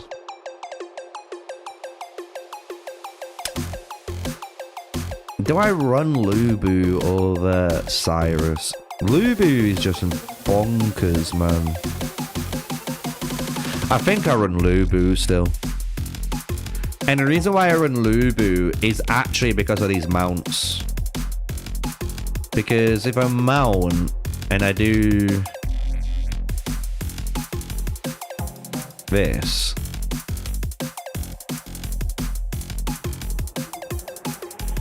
like, I could put that on. I'm losing that tiny bit, but I get way more, you know, shit. What's this? Cav attack. What's the specialty? Resistant.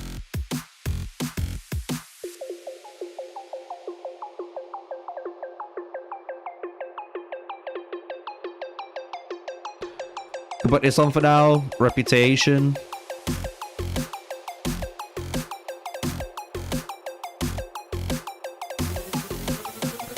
Technically, I want Thing It, man. Also, by the way, if you go to reset these, you don't get all of your things back. Just to show you this.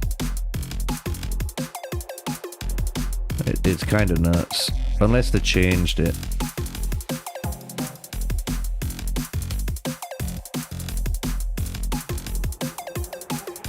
It looks like they might have changed it.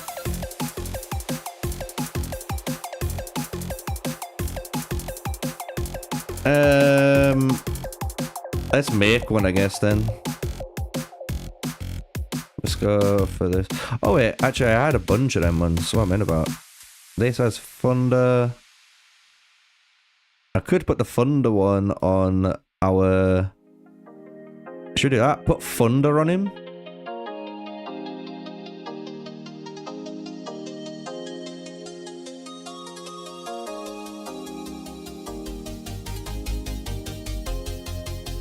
Yeah, let's do that. I know, but I like this. Yeah, no. Yeah, so I quit. I want it on that. Oh, do I have to? I do.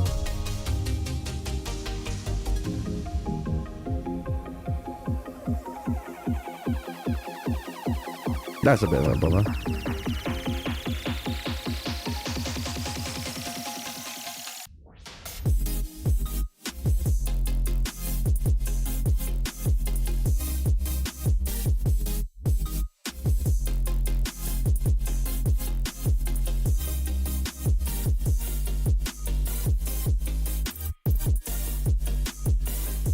Oh, wait.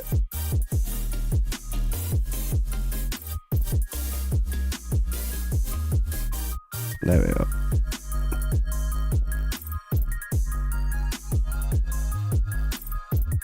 That's what you want.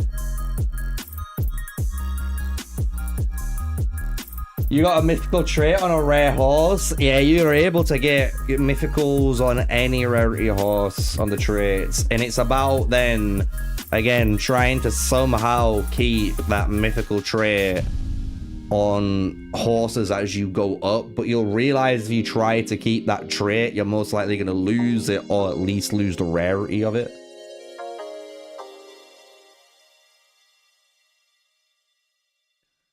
Yeah, imagine there was an extra awakening. So yeah, no, it would be kind of nuts, man. It would be definitely nuts. But this is the skill I think I want on him.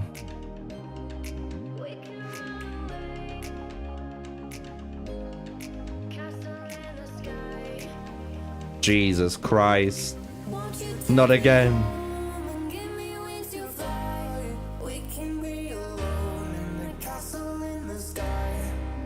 Guys, I'm on rare. I'm on rare, not mythic. I'm on rare. There we go. Jesus. You are our hope. Look, Freaky, I'll try.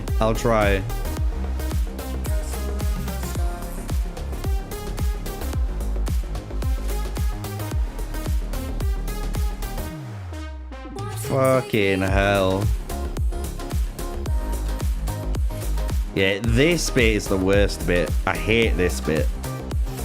Like the final step. This is like the final step before you like fully max your horse, and this is what you have to deal with. Look at it. It's savage. Get me in legendary, you piece of shit. There we go. You heard me.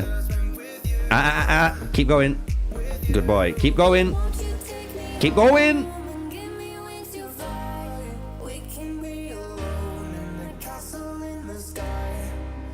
Yeah, at some point, they said old legendary Advent Wheel heroes will be obtainable again. They've not said anything about mightiest governor event heroes unless they've mentioned it in a dev column that I haven't read, which is fair play if they've done that.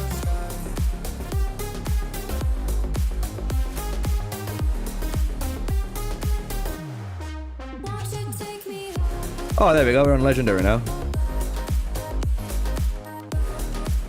9.24% extra damage. Yeah, this is brutal. Look how many I'm eating, by the way, of these. Look how many I'm eating.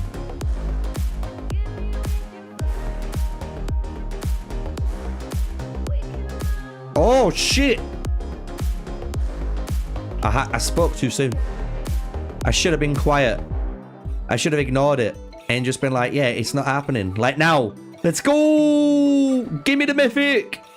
Give me the mythic. Let's go. Right, let's see if we can get it to at least 3 pips. If we at 3 pips, I'm stopping. 1. 2. Come on. Motherfucker. Yeah, no, I'm staying there. I'm staying there. 13.5% more damage. Sure. Sure. We can do all this bit. This takes 2 seconds, luckily enough. At least the Lubu match is gonna hit like an absolute fucking truck with these actual mounts. Yeah, if you've played Lost Ark, you should definitely recognize that mechanic. I mentioned it to some of my mates about it. Because it's the refinement when you refined your weapons and gear up to the extra stages. It's the exact same foundry mechanic. It's brutal.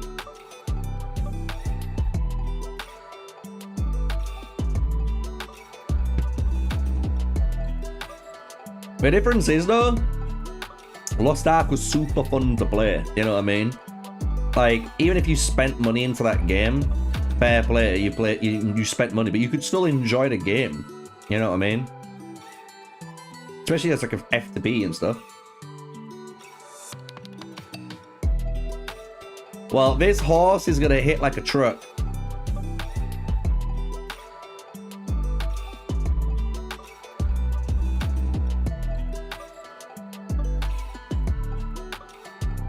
Jesus, look how much that shit costs though. There we go. Horse is done. That strategy might be important, you never know. But you can see, look, we got 2 blues into a purple, these 2 blues went into a purple, these 2 purples went into a legendary.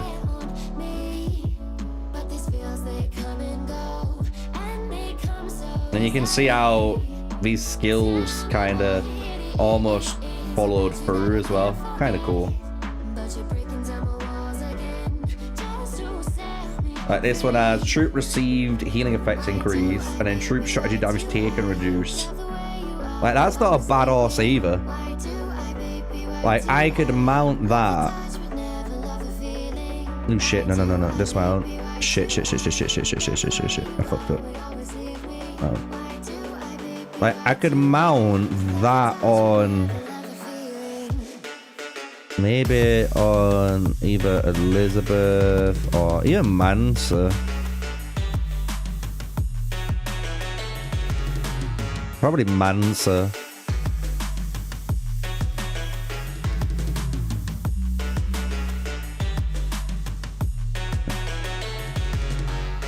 Like this one.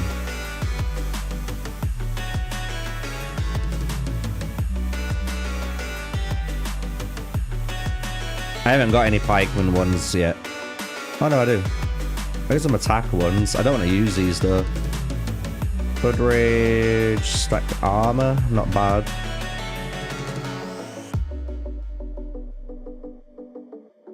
Yeah, we want that. Stacked armor. That's what you want. Like that one.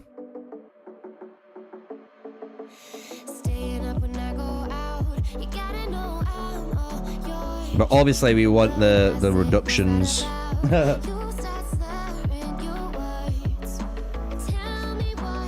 Yeah, when are they gonna allow us to brush the hair of the horses?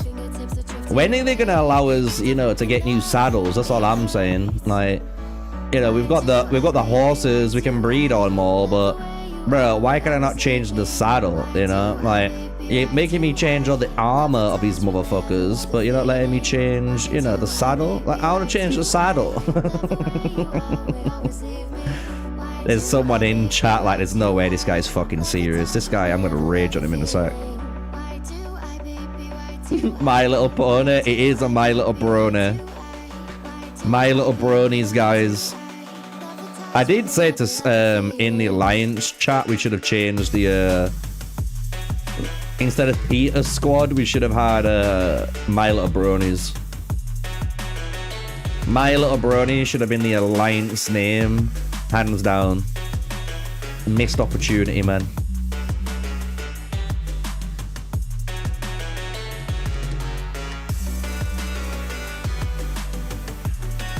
these are 200 a pip.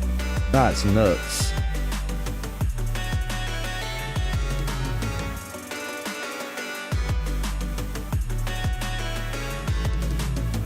Bro, look how quick it's getting eaten. Oh my lord. I want to keep this one so I can show people this is 200, and then this one's 280, and then this one is 360, and this one is 480. You know what I mean? This goes to 420. That's so mad.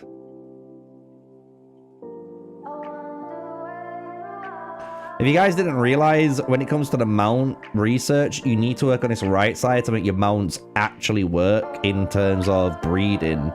And then once you've got some good mounts, you just kind of go left. And it's all about then making sure all your mounts give you even more stats on top of what you already have.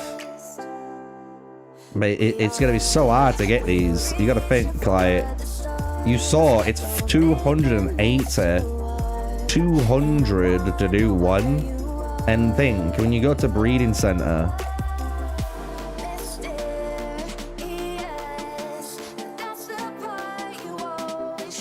you just do 2 rares, right?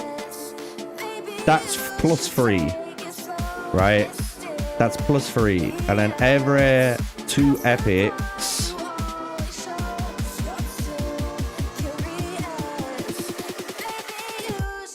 +5. Yeah, +5. And then legendary, we'll have to eat a 2, unfortunately. We'll eat you, and we'll eat, I guess, you, because you're blue, unfortunately. So we'll breed these 2. Hey, we got a really good horse there, but we got +7. We breeded them 2 horses together, increased the stats, and kept the army sunder, and upgraded the armor sunder at the same time to epic. Hey, we'll take that. We'll take that any day. You know? So that's +7 then for those, you know what I mean? So that's gonna take ages to get the researchers, you know?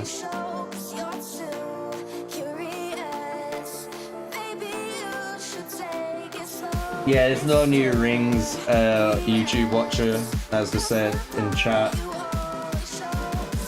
Was that a purple trait on a mythic horse? Yeah. Yeah.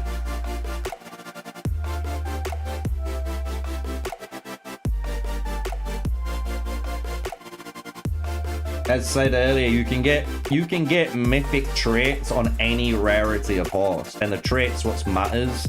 The rarity of horse is about the attributes and stuff, and if you care about those extra bits of attribute. The one I just bred? No, it wasn't legendary. This was epic.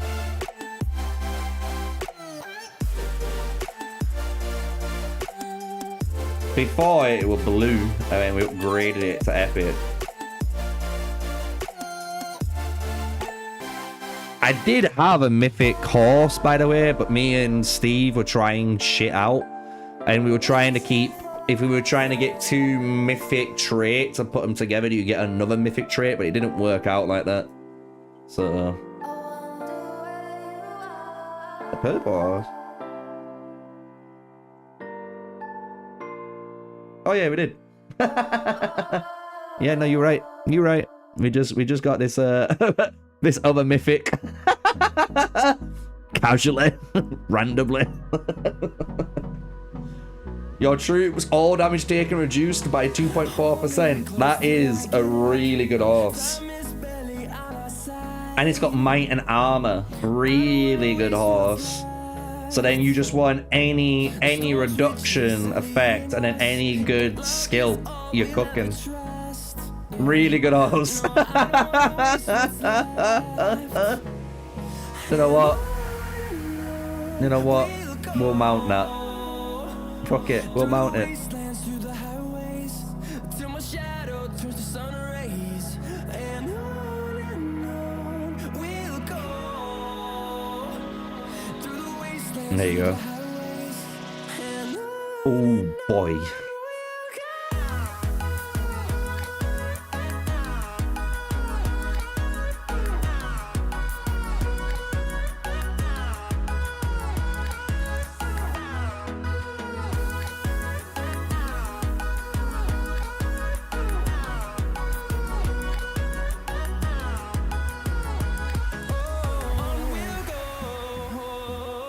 There we go. That's what we want. I got a double, a single, and a single down here. So when you look at the formation, I wonder what it looks like in screen now. It doesn't show you in here like what, you know, horses are out, which is interesting. Does it show you on this screen then?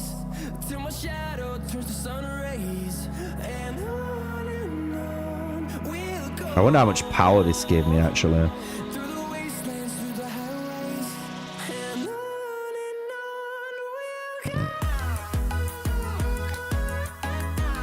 Holy fuck.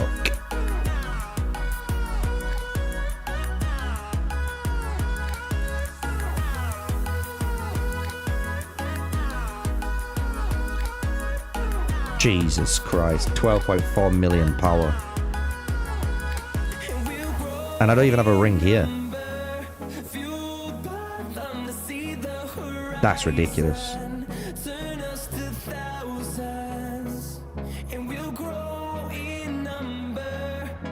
Yep, just get 2 adornments in there. Who's gonna fight me? Who's gonna fight me when I've got this such good horses, eh? I've got the bronies, they don't have the bronies. It's as simple as that. Right, I think though, for today though, since we have gone through all of the mount stuff, we've prepped for the account, we've gone through a lot, I will guess end the stream. I don't know if anyone else is streaming Age of Empires mobile, so before you all just run like fucking crazy bastards, let me just check to see if anyone is live, because it doesn't look like there is. But if someone was, we could have just raided them, you know, send people to them. There is someone live. Do you wanna, if you guys wanna go over there?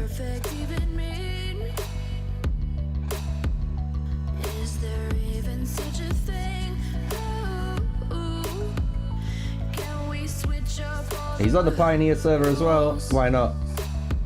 Why not? Right, guys. If you guys want to keep watching Pioneer server content and you want to, you know, show some love to someone else. I've never watched this guy, by the way. But we have Mr. Meventat. There's 19 people watching him. I think it'd make his day if you guys all jumped over and get like, you know, 30 to 50 of us all watching him. And he's on the Pioneer test server too, so you can ask him questions, check out some stuff there, support some other content creators. But for me, that's gonna be me. That's gonna be me for my live stream for today. If you want to check me out and you want to watch my Godforge live stream in about an hour and a half's time from now, you'll be able to do that, right? So let me know. Smash a like, comment, and subscribe. Till the next live stream, guys. Stay safe, stay sneaky. Peace out.